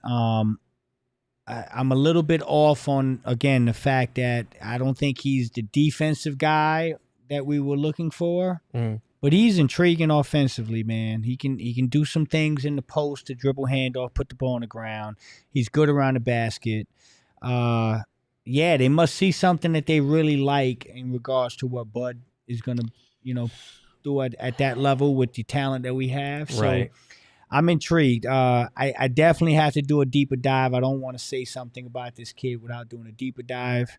But hey, they got their guy, right? And that's what you want to do. If you're in a draft and you target a guy and you can get him, that's a significant move up. I mean, from 56 to 40, it's a pretty big jump. So it's sounding like they gave up their 2028 protected second rounder. I think that was protected 31 through 45 from the Boston Celtics. That's what they traded to get the 51st pick from New York. And then they traded 56 and 51. 56 and 51? Yes, to move up to 40 and take Oso. All right. So they gave up what amounted to two second-round picks. Not amounted to. They gave up 2 second-round picks right to get here. So they traded their 2028 second-rounder to get the 51st pick in this draft. They packaged it with the 56th pick that they picked up yesterday, and they get their man at number 40. This has been an insane second round right. in terms of trades. And I imagine this is exactly what the NBA wanted when they moved to 2 days, because you're not getting this amount of movement if teams didn't have 15 hours between rounds to try to figure out a plan and make some of these phone calls. Yeah, that's interesting. So, I mean, that Boston Celtics pick didn't have a ton of value given that it was protected for the first 15 picks of the second round. So yeah, to turn that into 51 and then to turn 56 into 51, 56 and 51 into 40, that's pretty good value to me, honestly. I'm a little. We keep saying 50. So they had 56, and then they had this 2028 second rounder from the Boston Celtics that was protected 31 through 45. So that was in 2028, I believe. So they packaged that 2028 pick that the Celtics owed them plus number 56, or they sent the Celtics pick to get number 51, and then they packaged 51 and 56 to move up to 40. Got you. Okay. Yes. So in theory, we did have 51 and 56 in this draft. So they only for a brief moment moment in time. Yes. For the briefest moment in time we didn't know existed. Yeah, they had the 51 and 56 and moved up to 40. Interesting though, because this kid's not a shooter, so this is not a floor spacing. The playmaking big. Playmaking rim runner, and again, to your point, not the greatest defensive center. So what this says to me is you're probably looking at trying to find a more defensive minded or a stretch big in free agency that starts on Sunday. Yeah, you need, I think for Oso, like the playmaking, I think he's a well-rounded switchable defender. I think the rim protection is something that you would ideally put him next to another shot blocking big. Mm-hmm. So you still need that.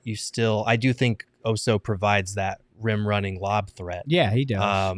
But in terms of like rim protection, I don't know. Maybe they see something we don't, or maybe they have something planned for free agency. But I do think that's still a need at that spot. And what I like about this is this shows me you don't make this deal move up to 40 if this kid isn't part of your plans. Mm-hmm. Oh no! And so, we see it all the time. Second round picks are not even guaranteed to be on the roster. I think this kid's sticking around. Yeah. So I like that. By the way, Saul wants to know if this goes sideways this draft. Mm-hmm. Can you say that the Suns are so done? You absolutely can, Saul. I'm so proud of you. How drunk is Saul on this cruise that he's punning now? He's got to be feeling good to be making those puns. Wow, we are. You know what?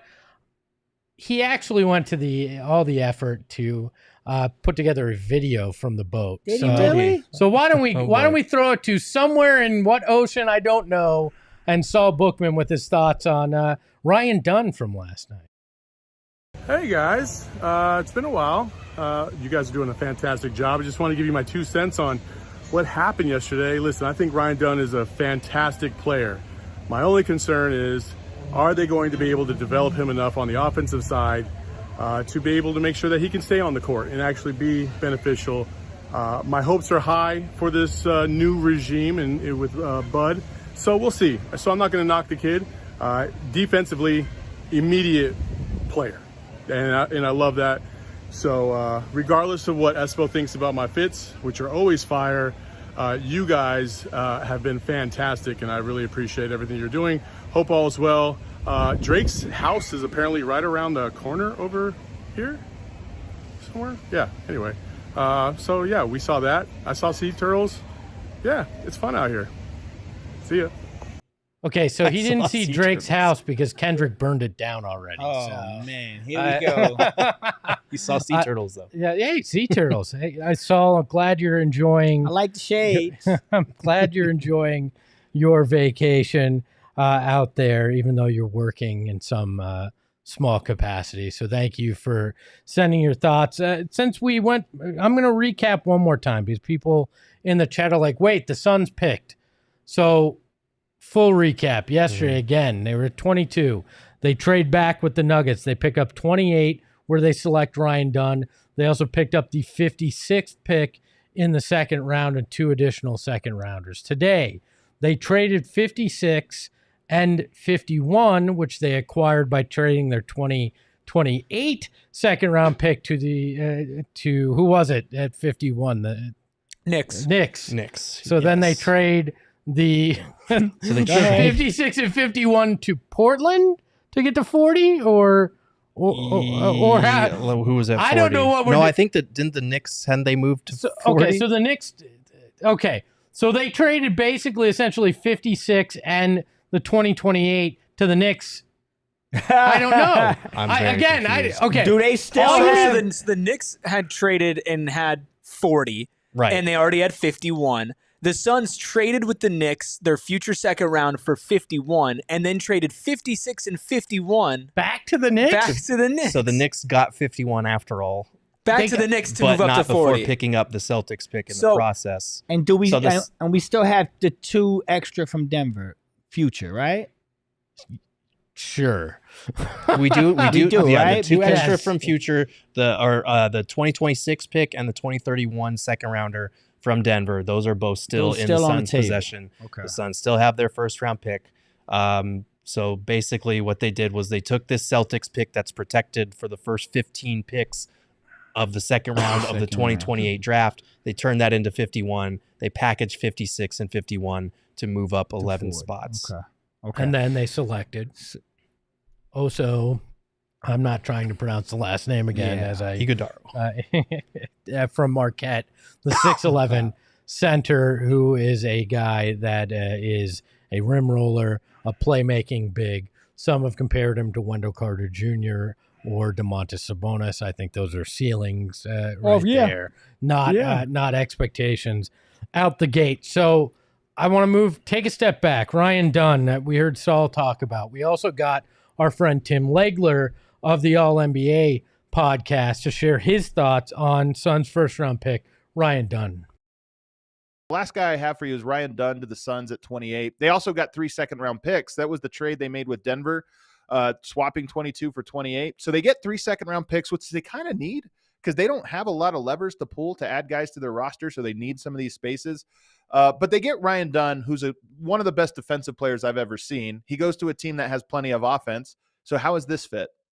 I'm telling you right now, and I'm not, people flip out when you use comparisons or analogies or drop names, who they remind you of. And I didn't see a ton of him during the regular season, but I watch a lot of film on him.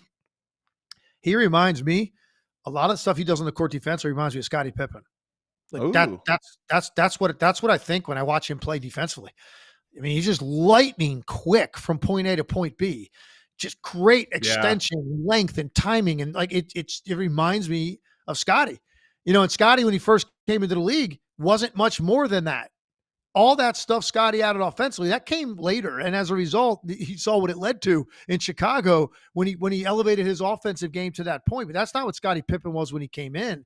And I know he's not a very good shooter, and you don't know what you're going to get out of him offensively early. Let's see how hard he's willing to work and what can he add. Some parts of shooting a basketball, Adam, are innate. You are born with. Right. So you don't know. It's a lot more than just saying, he's got to work on it. Well, some guys work on it a lot and they never get there because some of it is depth perception and feel. And that's just something that's kind of the way you're wired. We're going to find out, but can he put in the work? Can he put in the work like, a guy like Kawhi Leonard did to improve that much offensively from the time he came into the league? Paul George was mainly a baseline slasher when he came into the NBA. Now look at him. I'm not saying he'll be any of those things, but that's what we're going to find out. But I know this defensively, immediately, this dude is eye-popping what he does defensively and the ground he covers and the length he has at the small forward spot. Really, really, really impressive. And his motor and want to do it. So Ryan Dunn, eye-popping defensively, and the name Scottie Pippen, who Legler played against, came out of his mouth. Okay. So, I mean, again, you don't want to go too crazy, but your comparison to Sean Marion doesn't seem extreme when you got a guy saying Scottie Pippen. You know what I mean? He mentioned Paul George. He mentioned Kawhi Leonard. Defensively, this guy, Gerald pointed this out yesterday. There were reports that Gerald read, scouts, people evaluating stuff, that said this guy is one of the highest guys they've ever evaluated defensively.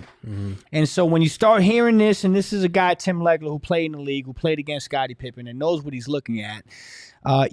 This is why the Ryan Dunn pick is so good because, again, you can work on the offensive stuff, but that stuff, you're talking about potentially generational defensive talent.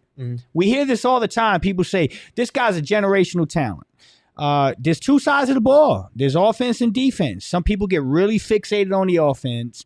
But I tend to always look at both sides, and I think that if you're a generational defensive player, you can play in the NBA and you can play a lot of minutes, and I don't buy in or subscribe to a lot of people out here and yesterday saying this guy's going to get played off the floor, because if you're that good defensively, you find a way to stay on the floor. Ryan Herrera in the chat says, wow, never thought I'd hear Dunn being compared to Pippen, which, you know what, of any of the guys that I've talked to, that I've worked with, and I worked with Legler for a little while here, the man knows his ball. Hell yeah. This guy he's not just a talking head. He's not bloviating. He's a guy that understands the game. And obviously we should point out it's on the defensive end. Offensively, Pippen was like a point forward before that was really a thing in the NBA.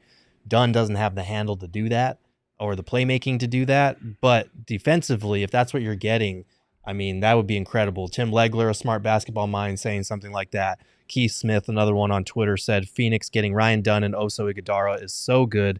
Those might be the two best defensive players in the draft, and the Suns can keep things simple for them on offense, run the floor, roll hard, cut, and finish around the rim. Cool. So, I mean, it does feel like they're targeting a specific type in terms of offensively, like just go to the rim, just cut, create movement off of our big three. Yeah. Defensively, we will trust what you're able to do, being switchable, being able to guard so many different positions. And defense was something that they needed in this draft. Do you think that this may be a sign that we know what we've seen in Milwaukee with Coach Bud, but do you think this could be a sign that maybe he's going to tailor his offense a little differently than the 5-out kind of system we saw in Milwaukee? And that because these two guys, not, 3-point shooters, but really great at rolling to the rim, and doing those more athletic kind of things. It makes me wonder if that the offense gets shifted a little bit from where we thought it might wind up. So interesting there. I'm going to try to pull up here and kind of recap where we're sitting here in the draft, as it's been a crazy second round as I try to pull up the board here. But, I think I'm pretty happy with where the Suns have netted out so far, and they're likely not going to wind up back on the clock in this draft, I don't imagine. But it's been interesting so far. I'll run you through where we're looking at. First pick in the second round, Jonathan Mogbo. Kyle Filipowski second. Tyler Smith went at 33. Tyler Kolek, which Suns fans liked a lot, went to New York via trade there at 34. Johnny Furphy at 35. Juan Nunez at 36. Bobby Clintman at 37. AJ Mitchell at 38. Jalen Wells at 39. Oso Ighodaro to the Suns at 40. Adam Bona went to the 76ers at 41. KJ Smith at 42. KJ Simpson at 42 to the Hornets. Another Nikola to the Heat there. Nikola Drusic. So that pick got traded to the Hawks. Okay, so the Hawks. And then the Heat picked next. Okay, so 43 for him. 44, Pele Larson out of Arizona. And then Jamal Sheed at 45. So that's where we stand in this draft right now. There's a question in the chat from Animal TV that said, name me a rookie that had a significant impact on a playoff team last year. Derek Lively Jr., the center for the Mavericks. Right. What was he? He was rim-rolling athletic guy, yeah. So, again, I'm sorry. I'm getting texts about Oso. Yeah. I'm getting some information. But yeah, I mean, defense wins championships. They still do. And it looks like the Suns are focusing on fixing that end of the ball. When you got Devin Booker, Kevin Durant, and Bradley Beal, you've got a ton of offense. And I don't think, again, we didn't shoot the ball, the 3-point ball, nearly enough this year. No. But I want to say that going into basketball games, I wasn't really worried about whether the Suns were going to be able to score. I was mostly worried about whether the Suns were going to be able to keep an opponent under 110. And you add two guys that can really help in that area. They're young. To Tim Legler's point and to Gerald's point about the Scottie Pippen thing, again, that's on the defensive end. But also to Tim's point, Scottie didn't come in with the skills that we seen him leave with. At the very beginning, he wasn't that point forward guy. He wasn't very polished on the offensive end. Took a little time, and he evolved into that. So anything is possible. Well, we actually, you and Lindsay caught up with Drew Hanlon, one of the premier trainers in basketball, and he talked a little bit about how a player who may not be the greatest jump shooter can actually become much better as he moves along through training. I'm going to bring up another Tyrese that I know you worked with, Tyrese Maxey. So the Suns have a guy in Ryan Dunn that they seem to be targeting. Small forward out of Virginia, fantastic defensive player, high motor, a lot of the intangibles. But his biggest issue is shooting the basketball. He shoots 20% from three and 53% from the line. How do you fix that, man? I know you helped Tyrese Maxey go from 29% to NBA All-Star. How do you fix something like that? Yeah, so the first thing you do is you want to basically work with what is working. And, so I always start at the top of the release and see if they have good hand positioning on the ball at the release. If they do, then it's pretty simple. If you don't, then you have to kind of start over from scratch because their hand positioning is the most important thing. After you get that, then you work on the release. Just consistent follow through, making sure that the ball is rolling off of the pointer finger and the middle finger so that you get good backspin. Then after that, you work on the lift point. That way you can get a straight shot. And then after that, you work on connecting the lower body and the upper body so that you can expand your range and have good fluidity, regardless what type of shot you're shooting. The thing that I always look at is, do they have things that we can start with and tweak instead of having to scrap? So you look at a guy like Jason Tatum, for instance. He shot 34% at Duke from three, but he had a really good release point. And so in the pre-draft process, what we were doing is we were working on lowering his pocket so that he had more arc. More arc means more room for error because the drop angle improves. And then Jason shot 43% his rookie season, and so that's a great example of he already had a good release point, so we were like, all we got to do is just fix the kind of the set point. There's other times where we've had to completely start from scratch, and that's just a longer process.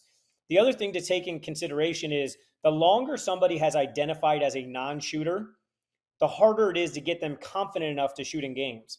There was a guy that I worked with, my first NBA player that I ever worked with was David Lee. And David was a two-time All-Star, and he also won a championship. But when we saw the game evolving, he played when the power forward was a power forward. That's when it was Zach Randolph and Blake Griffin was banging around and Kevin Love before he shot threes. And, you had all the Gasol brothers, and that was what it was. It was all, mid-post and banging inside hooks and little fadeaways. It was not, space fours.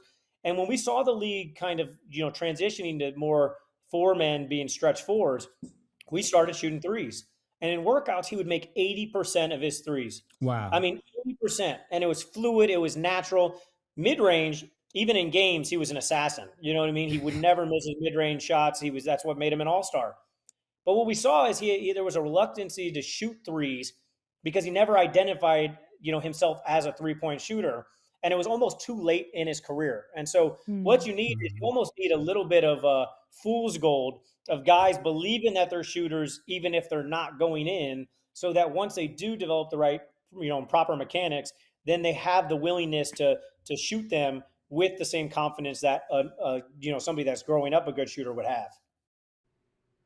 So it sounds like there is a path for guys that aren't great shooters to start with to really find it. Now, one thing I want to ask you, Flex, though, because he talked about, some guys don't have mechanic problems. They just lack confidence and they're not shooting well. You've looked at Ryan Dunn's tape. You've broken it down. You've been in the lab with that for a while now. When you look at his shot, are there mechanic issues in the way he shoots? Or do you think this is something that may be a little bit more confidence? Yeah, I think it's confidence. I think it's situation. I think is the team he was playing with. I don't see mechanical issues. I don't see an extreme hitch. Again, I'm going to talk about balance. I'm going to talk about your eyes. I'm going to talk about your elbow. I'm going to talk about your feet. When I'm looking at this kid shoot, I don't see anything that jumps out at me that's like, wow, that needs to be fixed. There's no extreme hitch. Foot placement seems right.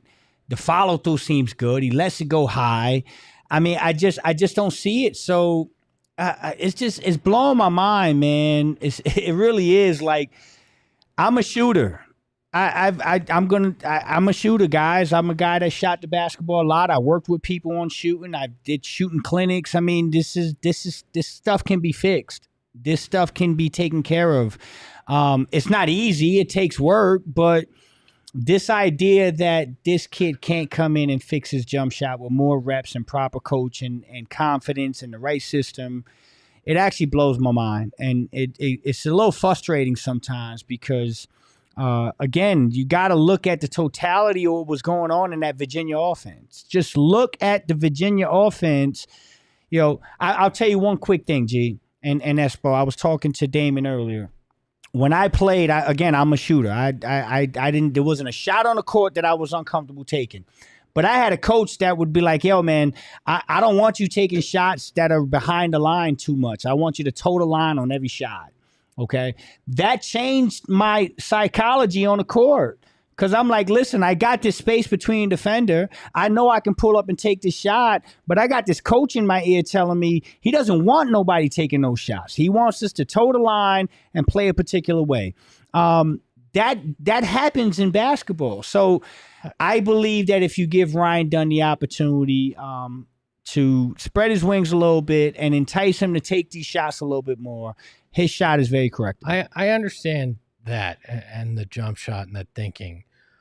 But free throw shooting, it was abysmal at Virginia. Yeah.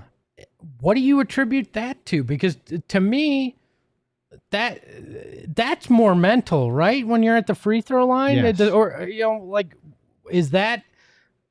How do you explain that? Because we've done a lot of comparisons. We talked about a lot of guys who couldn't shoot real well in college that improved, but in most of those cases, they were much better at the free throw line. Yeah, I mean, Gerald, we talked about this earlier. An indicator that you can shoot the three ball, that you can correct your three ball, is the first thing you do is go to the free throw line. If a guy can shoot free throws, his chances of being a good three-point shooter, enhance a little bit. In Ryan Dunn's situation, again, I don't know that I don't have it in front of me. I don't know how many attempts he took at Virginia from the free throw line. But again, earlier in the year, I was looking at some stuff, and I know he was up to 71% at one point at Virginia earlier in the year, and then it kind of flamed down towards the end. But when I look at him shooting free throws, I don't see anything that jumps out of me as to why he's missing these free throws. Is it confidence? Is it mental? It could be a little bit of all that. Does he rush it? Does he rush it? Right. There's a whole bunch of that. What do you think, Jay? Yeah. I mean, look, I think our expectations should be tempered on the shot, but like you said, I don't think it's something that can never get better. And it is worth pointing out that, like, on the free throw thing, he was taking 2.3 attempts per game, took 77 total over his 34 college games. So we're not talking about a huge sample size there. You want that number to be a lot better, obviously, for sure. And I'm not sitting here, like, it is a concern for me, the shooting component, but I do think there are other ways that you can impact the game, and there is a path. We've seen NBA wings that didn't shoot well in college, even ones that didn't shoot well from the free throw line, improve as they went along. So I don't know. We'll see. Lucas LaFontaine in the chat is saying, poor Gerald having to work so hard. Your computer is about to be smoking it's getting your there. Phone. You know what you deserve, though? You deserve a little break after this. You deserve either a Froster or a Polar Pop from our friends over at Circle K. And guess what? You can get it for just 79 cents. But I can get you it for 69 cents. Nice. Thank you. You want to know how? I didn't know if you guys were going to get it this time, but you did. I was paying attention. You want to know how? You can become part of the inner circle at Circle K today. It's a free membership program, easy to join. We're going to get all the Suns draft picks in on that real quick. because they're going to save 25 cents off their first 5 fill-ups at Circle K. Then after that, they're going to save 3 cents per gallon. And this ain't just for them. It's for you as well. So if you want to save at the pump, do that. And then get to the Espo level, you're going to save 5 cents per gallon. So you know what? This time of year, too, it is so damn hot. Get that Polar Pop and quench your thirst with our friends over at Circle K. Join the Inner Circle today for free by downloading the Circle K app. Terms and conditions apply at participating locations. Visit CircleK.com for details. And you know what, gentlemen? We are really going to need to relax after these. Is there more? You just gave me a look. Not for us. All right. Well, so we can wait till after. So craziness has been the name of the game the last 2 days. And our friends over at OGs can help us relax a little bit. They have 2 new products made with live rosin and that RSO, that sweet Rick Simpson oil, the OGs Naturals and the Big OGs. If you're a vegan, I'm not, you can tell by the way I look, but if you are, they've got something for you. It's called the OGs Naturals. They're gummies made with live rosin that are vegan and available in the sweet clementine flavor, which I can tell you is spectacular. Meanwhile, the Big OGs is a mega version of Peg's raspberry RSO, right? This thing is 100 milligrams. No, you don't take it all at once unless you want to be in the sunken place. It's 10 slices, 10 milligrams each of sweet THC. So, you know what? Head over to our friends at ogsbrands.com. You're going to learn more about their gummies, and you're going to find out where you can get them there at ogsbrands.com. Must be 21 and over to enjoy, and please enjoy responsibly. Gerald, what is the news around the NBA right now? Yeah, I think I just saw the Denver Nuggets are trading Reggie Jackson to the Charlotte Hornets for 3 unprotected second-round picks. Interesting.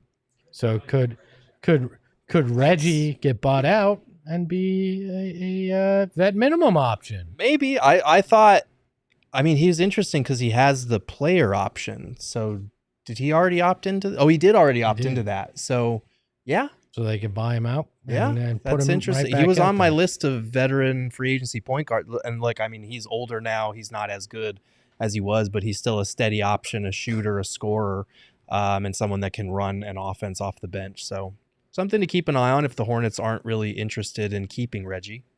I mean, would it make sense for them to? I just don't know why you would give up second round picks to buy out that's kind of weird. a player. Like you gave up 3. There's a follow-up tweet where Woj changes one word and says Denver is trading Reggie Jackson to Charlotte with 3 unprotected second-round picks. Okay, that makes more sense. Then the graphic on the screen says Reggie Jackson.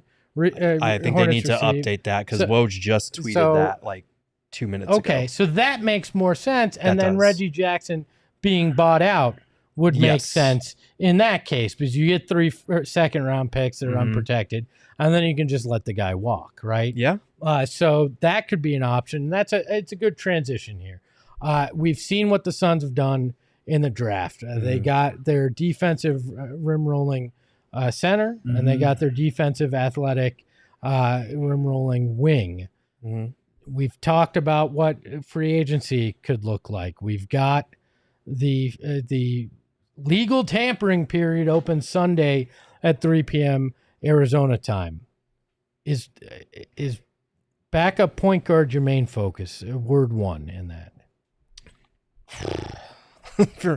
I don't know, man. I feel like for me it might still be the center spot, but you do need a backup point guard. And I think maybe backup point guard for me is not as big of a focus to start free agency just because there are multiple solid options that you could go out and get just to stabilize things when Devin Booker, Bradley Beal, Kevin Durant are staggered. But yeah, backup point guard's a big need. I still think defensive wings are a big need. And an athletic, shot blocking center to give you a change of pace from Nurk would be good to have as well. Yeah, I still think all those things are very much needed. I probably lean towards a backup big. I think the point guard market is going to shake out, and you can get a backup point guard. But again, I just think you still need you can never have enough wings. So on my list, I would go backup big, backup point guard, and if there's another wing you can snatch up. I mean, I know we've gone through this experiment on Mondays with the vet minimum Mondays, but is there a big that on a vet minimum stands out to you? And I know I'm putting you guys on the spot. I like to do that. That stands out to you that could be available? Or do you think now that you're equipped with a couple second-round picks, maybe you try to find that in the trade market and not necessarily, in vet minimums? Like we talked about Nick Richards for a Nasir Little and some second-round picks. Do you look that route too? I would still like that. I mean, a guy I'm still paying attention to is Kayvon Looney. Mm-hmm. They picked up that option. I think they guaranteed his salary. So they picked that up, but I think that's more about being able to package him in a deal. Yeah. So I think they picked up the $8 million. They guaranteed it. I think they'll probably move on for him in some package, and then the team that does get him might buy him out. And so that can probably shake out our way. Any interest in Weissman, who is going to become? Not really, man. Same here. Not really. No, not for me. Not for me either. I know you're talking athletic, but do you need a pick and pop big? I mean, is that what you also need to be thinking here? Because you didn't address that at 40 with Oso. So yeah, I mean, is that where you go too? Yeah, you could definitely look at that, and I think we've talked about this before. Budenholzer is used to having a floor spacing big, Al Horford, Bobby Portis, Brook Lopez during his last couple of stints. So giving him someone who could knock down a three reliably would be good. But I mean, I'm trying to think of the free agency vet minimum centers that we talked about. There's not a ton that can knock down threes. The homie, yeah, but then you're undersized and you don't get that shot blocking element that you kind of need. So you might just have to pick which one of those two things is more valuable, because I don't know that you'll be able to check both those boxes at once. Yeah. Well, we are pick 50, Indiana, sitting there. Still no Bronny James. So no, still no. Had some questions about undrafted free agents, right? And if the Suns are allowed to sign them with these restrictions that are on them. Yes, they are. And the interesting thing with unrestricted free agents as well, undrafted rookies, not unrestricted free agents, undrafted rookies. The interesting thing is you don't have to stick them in some kind of slot. It doesn't necessarily have to be a two-way. You can basically sign them to a first-round deal if you wanted to. Whatever the deal tends to be. The problem is the Suns are in cap hell too. Yeah, so. That is a problem. We did get an update here from Bob Myers on ESPN. He said that Rich Paul is telling teams not to draft Bronny James, and that if they do, he will play in Australia. So I'm trying. Listen. So they're basically saying Lakers stay away. I will say this, and we talked about this before we came on the show. I had a call this morning. I still feel like the preference for Rich Paul and the Bronny James camp. Forget LeBron. I'm just talking about Bronny James, the player, nothing attached to his father. I still think that the preference would be for him to land with a team like the Suns. So what we're seeing, I mean, in all likelihood, if he doesn't go 55... Yeah, he could very likely, to the Lakers. That's them and Phoenix, who he worked out for. He could be an undrafted free agent to Phoenix. Yeah, and it's hard to read into that because it's either posturing or he's dead serious about like, A, don't draft him at this point. We're going to play in Australia. And B, we're not doing a two-way. Rich Paul was very adamant about that. So. As much as I do think, yes, the Suns need to be active in looking at undrafted free agents, because now you have a G League team that you can bring these guys in, possibly develop them, put them on a two-way. I don't know. It feels very dead set that, like, look, we either don't want the Lakers to draft us or we're not doing a two-way. Those are the things that stand out the most to me. I'm interested to know with the cap restrictions, with the second apron, none of that applies to how you handle these undrafted free agents, does it? Not unless you wind up signing them to a roster spot, I don't think.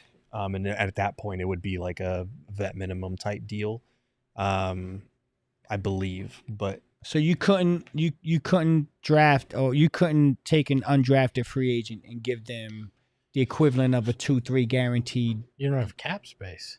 I mean, right? I think you can, See, but it's for a though. vet minimum. We'd have to look into that because it's been a while since we've even had to worry about that. But like what the Suns did with Jalen LeCue, right? That was right. They gave him the equivalent of a first round deal. Worked so well too. It didn't, but hey, he won the Suns rookie dance off at open practice. Yeah, okay, I remember that. Baby Westbrook, as Lindsay says in the background. Well, it's tricky because I know that if you draft like a second round player, you have a certain exception to draft that player, and you give them a 3 or 4 year contract. But that doesn't count against the cap until July 31st, according to Bobby Marks. So the other option is signing a player to a 2-way contract, cap space, an exception, which the Suns don't have, or the vet minimum. So they don't have cap space. They don't have an exception. So it would either be a 2-way contract or a vet minimum. And he's not a vet. Well, no, but there is. I'm messing around. I'm messing around. Minimum salary. But you could offer him multiple years on a minimum salary. You could, in theory. I think you can do 2. Like, so, 1 + 1, something like that. Yeah. To me, it's interesting because you would at that point get a young point guard that could potentially grow. They've gone very defensive minded here. Would you utilize a roster spot on that chance if you're sitting in Josh Bartlestein and James Jones' seats? I would. Without any of the bronze stuff. No, I would.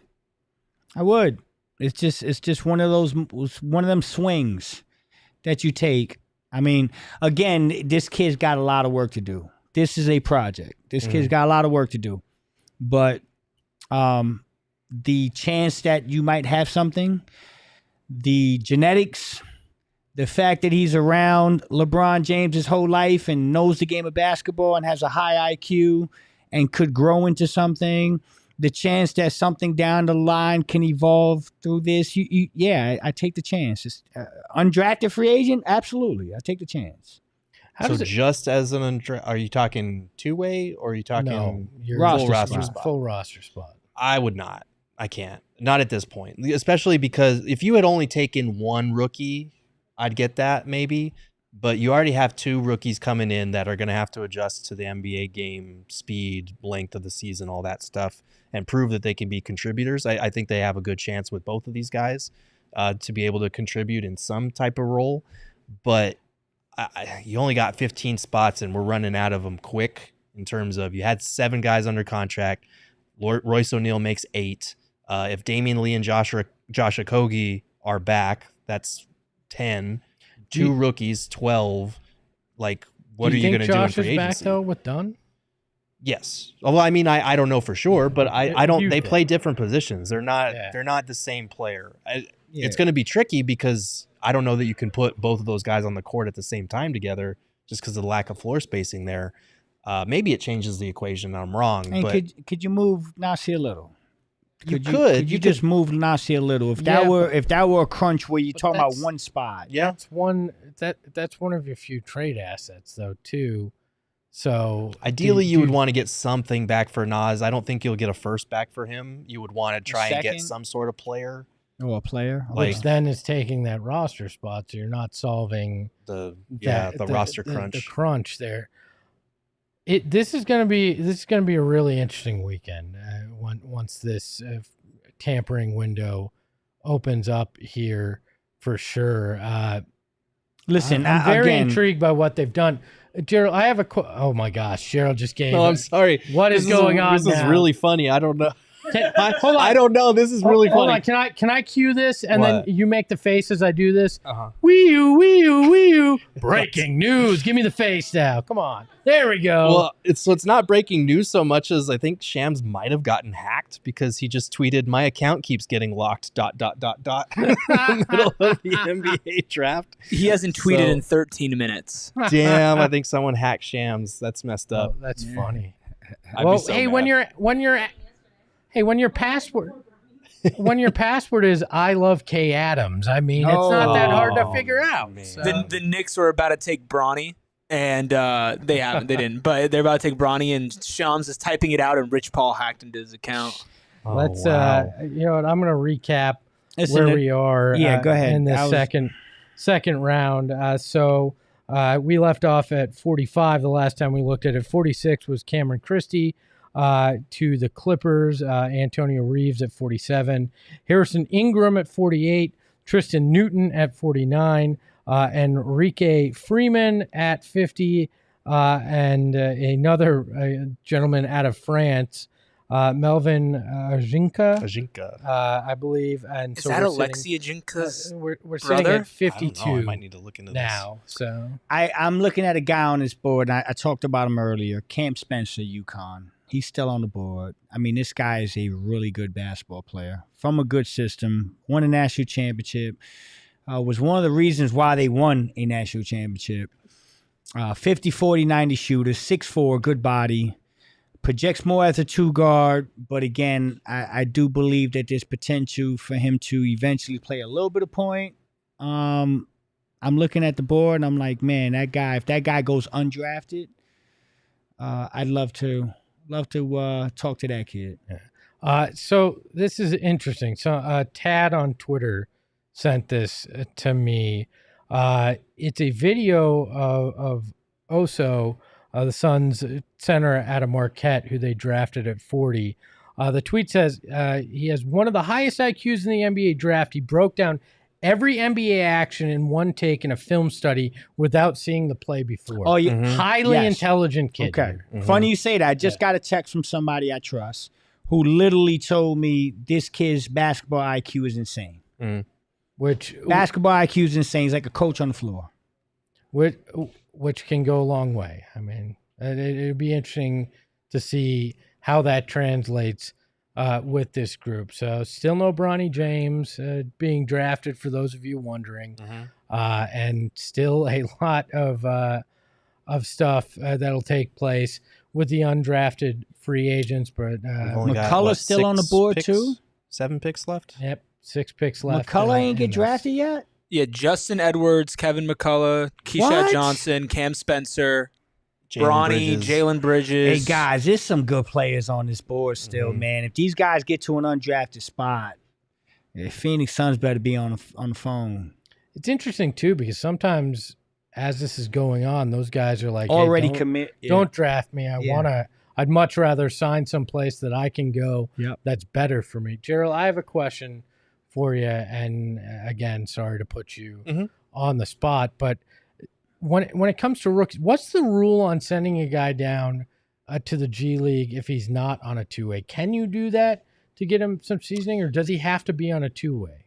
I don't know, because the last time that the Suns had a rookie that they could, and a G League team that they could send down, two ways didn't exist. So I might need to look into that. I don't think so, because we've seen like veteran players who are coming off of an injury temporarily go down to the G League. So I don't think that precludes you or prevents you from doing so, if you want your rookie to get more time. But I would need to look into that to make sure, because it's, like I said, it's been a minute since A, we had a rookie, B, we had a G League team, and C, two-way contracts came into existence. Yeah, I think that's going to be interesting too, because these guys are going to need some seasoning, and you're trying to fight for a title, right? How much are they going to be able to learn on the job?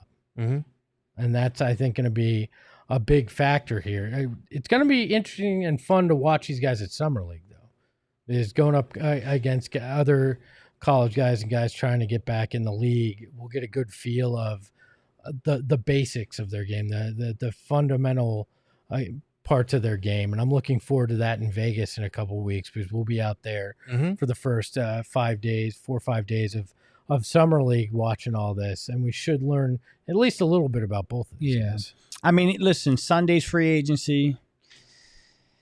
If I were the person making the calls, I'd be looking for a lob threat.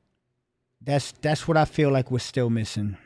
I think we still need a lob threat, a big that can be a lob threat. And I'm just fascinated with this board right now. There's just some good, talented players still on this board. How many we got? 8 picks left? I think there are 6 picks left. And Justin Edwards, right, Kevin McCullough, Keyshawn Johnson, Cam Spencer, Bronny James, Jalen Bridges, Trey Alexander, Boogie Ellis, Isaiah Crawford, and Ulrich Chomchi are all available. So at least a couple of those names are going to become undrafted free agents. Yep. And that's 2 in Edwards and McCullough for you, Flex, that were in your top 6 remaining prospects. Oh, Cam Spencer just went to... Shit. Yeah, this kid's good, man. I'm very intrigued by how quick things happen on Sunday too, because last year, within the first 5 minutes, the Suns basically filled out their bench, and I wonder what targets they have and how quick they're going to act this time, or if they're going to try to see kind of how the market nets out, and if you could potentially get a guy that maybe is worth a little bit more than the vet minimum, but wind up landing him simply because the market dries up on them. And I think that's going to happen with more and more guys with this new CBA, where there's just not the money that that was once out there, with the teams not being able to use these exceptions and all those kind of things. It's going to be very interesting. Yeah, for sure. I have a bad feeling. Like, the draft is still going to be fun. We did have a good number of trades on draft day and leading up to the draft. But I do wonder how much all of these trade restrictions now, these second and first tax apron restrictions, are going to kind of kill the off season or the trade deadline, especially.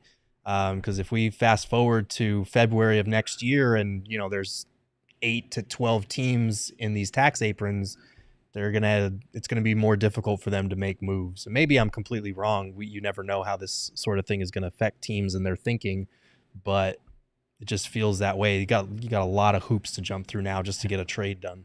So we're pick 54.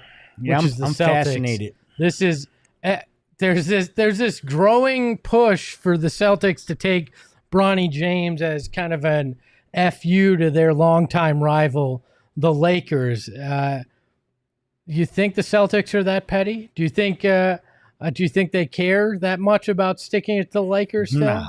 I think that's a Bill Simmons wet dream there, quite frankly. But we've heard a couple guys say it on national media over the last few days. We have, but we've also heard the kid's agent threatening to take him to a different continent if they get drafted. So I think that might shake things up a little bit. Not to play. He's just, I'm going to hide Bronny in Australia until you relinquish his rights. We might have a new Jokic meme because Cam Spencer got drafted during a Deadpool commercial. Oh, did he? Yeah, the selection came in when the Deadpool commercial was on screen. Okay, that's so much better than Taco Bell. Yeah, right. As a ad to get drafted. Deadpool should be his nickname. Deadpool should be Cam Spencer's nickname. Yeah, because he got drafted. Deadpool Spencer during it. Campool. Yeah, I think someone brought up a good point on Twitter or the chat. I'm losing my mind at this point, so I don't know. But somebody said that maybe this is just an attempt to make sure no one leading up to the Lakers. Up to the Lakers, yeah. That's why I'm fascinated. That's why I'm fascinated. Could be. We're going to find out really soon. That's we're sitting elite game of chicken. That's why I'm fascinated. Yeah, the best thing ever. You know, I love chaos, right? Mm-hmm. The Lakers take Bronny at 55. Mm-hmm. LeBron opts out and goes somewhere else. That would be the best storyline of the summer. Guys, I am fascinated with what's going to happen in the next 10 minutes. Mm-hmm. Because if, Rich, he could have easily been doing that, saying, hey, nobody draft him. We're going 55. That's what we want. Mm-hmm. If you do that, we'll go play wherever the hell he said he's going to play.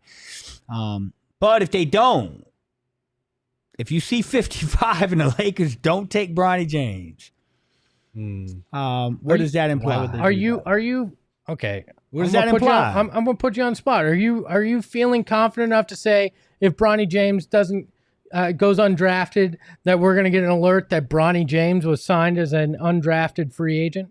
I would not be shocked. Okay. I would not be shocked. if the Lakers do not take Bronny here, that before we leave the studio today, we'll get a breaking news that Bronny James has been signed by the Suns as an undrafted free agent. But again, he worked out with 2 teams, guys. Mm-hmm. Like, he worked out with 2 teams. Another thing is, I just feel like if the Lakers were going to take Bronny, I think we know this already. The pick is in. The Celtics have put their pick in, but we don't know who it is. No. Oh, okay. We got word from Shams. Boston is selecting Anton Watson. Hold on. Is that actually Shams? It is. Or is this whoever? Oh, we got the notice on 55. 55. They are taking Bronny James to the Lakers. I mean, if they didn't, I mean, what would that have said, right? I mean, bro, they had that ready to go. There's a picture and everything. Shams, all of his other tweets have the link to everything like that. He had a Bronny in a Lakers jersey Photoshop ready to go. They did. Please, LeBron, go somewhere else now. I need the drama, damn it. This is that was the drama. I wish they would have played it out a little bit. They didn't even wait. They're just like, nope, here we go. A 6-second difference between Shams tweeting out the Boston pick and Shams tweeting out. It's like he had it scheduled.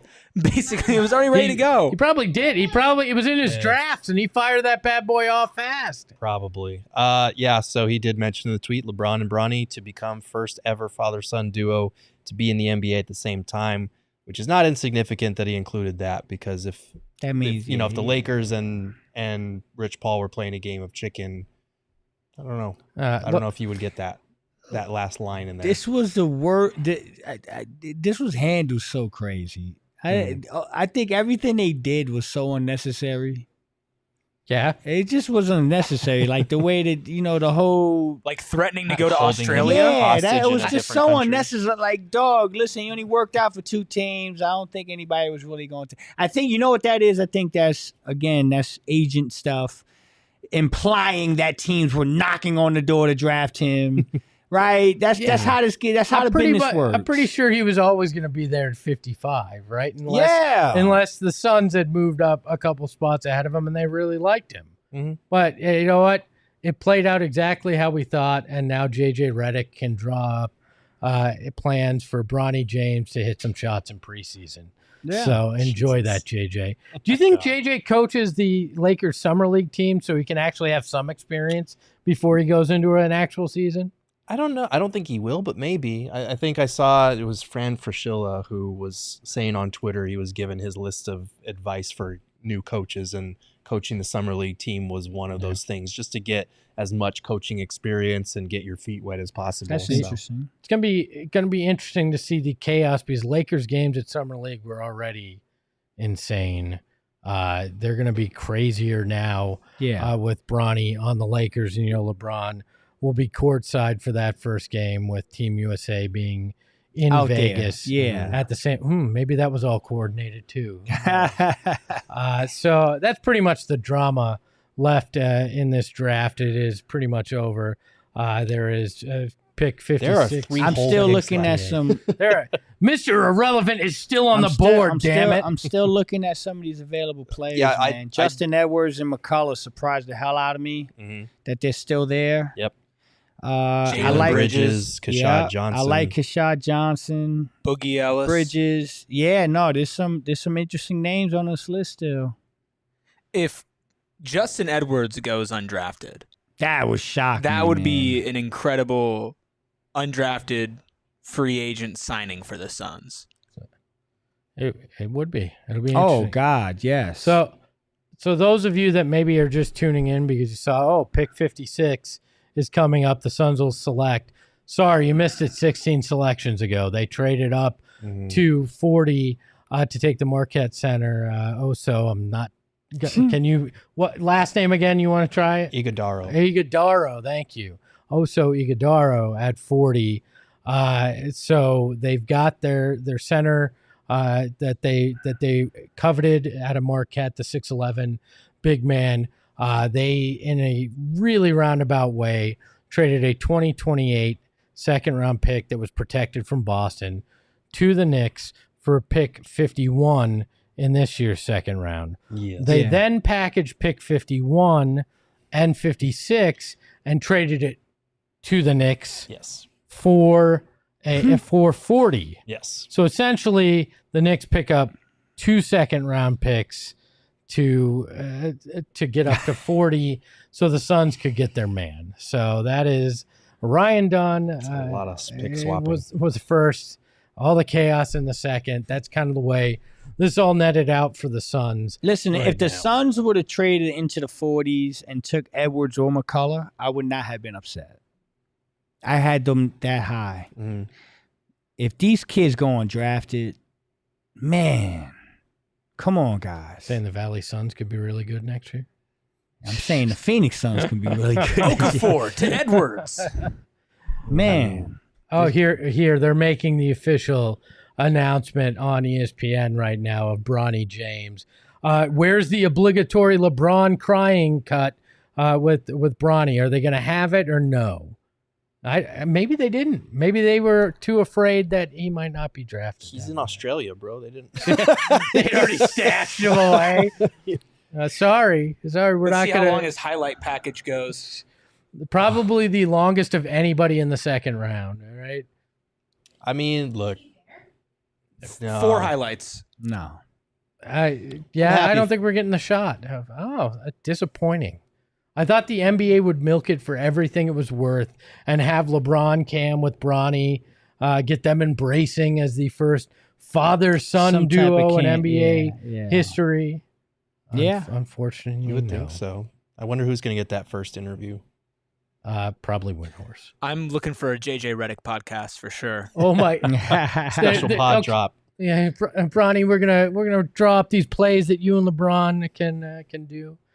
So that is, so 56, the Knicks are going to pick 57, Memphis, 58 to Dallas, who will have Mr. Irrelevant. And I think the Timberwolves traded for 57, so they're going to get that one. So kind of interesting for them. T-Wolves got 57? Mm-hmm.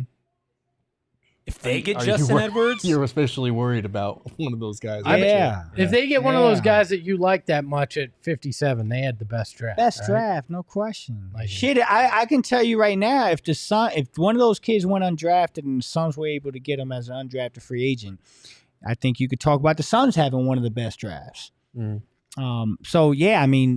There's some good basketball players still here, man. Right. Shit, Minnesota's scary if they can get their hands on one of these guys. Victor Rene Gonzalez in the chat says, is Reggie Jackson a bio candidate? We talked about this. Yes, we believe that Charlotte may, and he could be potentially a veteran minimum option here in Phoenix if that does happen.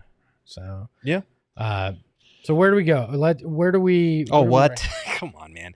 Minnesota has now traded 57 to Toronto. So okay, that makes me feel better. Yeah. What? Take whoever, Raptors. This draft is day drinking. It is so dry. Have we ever seen this many second round picks move? I don't know. The NBA got what it wanted. It got chaos. It did. For this. Next year, when it's not on the same day as a debate, I would like it to be not at 1 prime in the time afternoon. I think they always planned for it to be prime time, and the presidential debate happened, and they're like, we can't go. That's up the only excuse that I will accept, because otherwise, I'm not about this late night, early turnaround in the afternoon. Okay, but what would you rather they changed or they keep the time the same? in. There we go. It's Kevin McCullough. The Knicks went with McCullough. Okay. I agree though. I think you have to make it more of a spectacle if you're going to go to this. Like, why wouldn't you have more of these kids here and have those moments? Give them their moment with the backup commissioner. This isn't entertaining television. No. Yeah, they fumbled this. Yeah, this could have been better. Which shocks me because the NBA is usually so good at these kind of things, right? They're the ultimate marketing machine, right? And they had this opportunity in front of them. The fact that Bronny somehow was not involved in this and they hyped the crap out of it surprises the hell out of me, right? Yeah. Couldn't get the feed to Australia. I think it's kind of messed up for the prospects too, because like back in the day, if you were a second round prospect, you could still go down to the arena and be in the house and you still shake hands and go up. Like, this was kind of weird. I don't mind the 2-day split because I think when you have the full 60 picks and it's like 6 or 7 hours, that's too much. I do like the 2-day split, but move it back a few hours, man. Like, I do think the 2-day split gave teams an opportunity to reassess and be more involved and iron out what kind of trades they would want to have. And that's why we've seen so much activity today. Yeah, from that, I like it a lot. What if this feels like we're back in like COVID time? Everything is virtual. We're three guys sitting in we're kind of the benefactors of COVID time too. I mean, in how these companies have come about and a lot of things. Yeah. But what if Rich Paul wasn't bluffing? What if he goes, no, we told you don't take him. We're going to Australia. There's no way it happens, but if it did, that would be the most funny thing that came out of today. It would be amazing. So let's get our final thoughts as the clock winds down on this NBA draft. What do you make of what the Suns were able to accomplish over these 36 hours? Defense. Got a lot of defense. Got a smart player and an incredible athletic, rangy, big defender. Like I'm really happy with what they added on the defensive side of the ball. I do have some questions about, obviously Dunn's offense and then with Oso, certain aspects of his game as well. But overall, the consensus from a lot of draft people is that the Suns did well with what they came out of this draft with. I think they still have needs heading into free agency. That's pretty obvious. Backup point guard, certain traits that we would like to see in a center. But overall, I think this is pretty good. You came out with 2 solid players that the Suns were really high on, and you added 2 future second-round picks in the process. Yeah. Defense. They got better defensively. They got younger. They got more athletic. I love the Ryan Dunn pick. The Oso pick, I got to dig a little deeper. In a vacuum right now, based on some texts I received and some background info, if I had to give it a grade, I'd probably be at a flat B for the grade right now. And overall or just the 4 No, years? just for Oso, for the Oso pick. So I like what they did, man. I like what they did. I think they got a little more cerebral. Again, what I'm hearing about Oso is he's an incredibly smart basketball player that can pick up things, and sometimes between the ears is the best ability or the best skill. Between the ears, I've seen some really talented guys that can do everything on the basketball court, but between the ears it didn't quite work out, and that's just how it shakes out. So this is a kid that gets it. Oso gets it done between the ears and has a lot of talent. So, yeah, I like what they did, Espo. They say the same thing about me. I get it done between the ears. That's why this is so good. But I got to wonder, is Frank Vogel somewhere crying into his millions of dollars that he got? Because they did nothing to help him defensively last year. That's true. And they go defensive-minded in this draft. I think it's kind of funny. He would have loved having Ryan Dunn last year. Or this year. We have a super chat from Mastradamus before we get out of here. Says Royce for Robert Williams, salary match thoughts? Doesn't work. He's a free agent. You won't be able to trade him if he agrees to come back, which we believe he will. You won't be able to trade him until later in the year. You can do a sign and trade with him. You can do a sign and trade. I thought teams in the apron couldn't do that. You can't receive a player okay. with a If sign he's and our own trade. player, You we can could. send one out. I don't see why Portland would do it, though. No, I wouldn't do that just because I like Robert Williams a lot in terms of some of the boxes he would check off, but the injury thing is too risky for me to give up a solid 2-way wing that if he doesn't work out this year, you could flip somewhere else. Facts. All right. Well, it's been a fun 2 days here. I feel like we hadn't left these seats pretty much for the last 2 days. So we'll have a lot more tomorrow. We're expecting potentially press conferences with the draft picks, so we will cover that. Anything that happens with James Jones in the front office, any media availability, you can find it right here on our YouTube page. We will give you that, and we'll provide you all the insight and info. I'm sure Flex will do a full breakdown on Oso's game for tomorrow. So we'll be back here at 3 p.m. tomorrow covering it all. Dunn and Oso are Phoenix Suns, and free agency is right around the corner. So for Flex, at Flex from Jersey, on Twitter or X, for Gerald Bourguet, at Gerald Bourguet. You can follow the show at PHNX_Suns. You can follow me at Espo. And remember, Bronny James ain't a Sun, but they got some guys that you're going to like a lot more. Ahoy, hoy. We all silly like the mayor.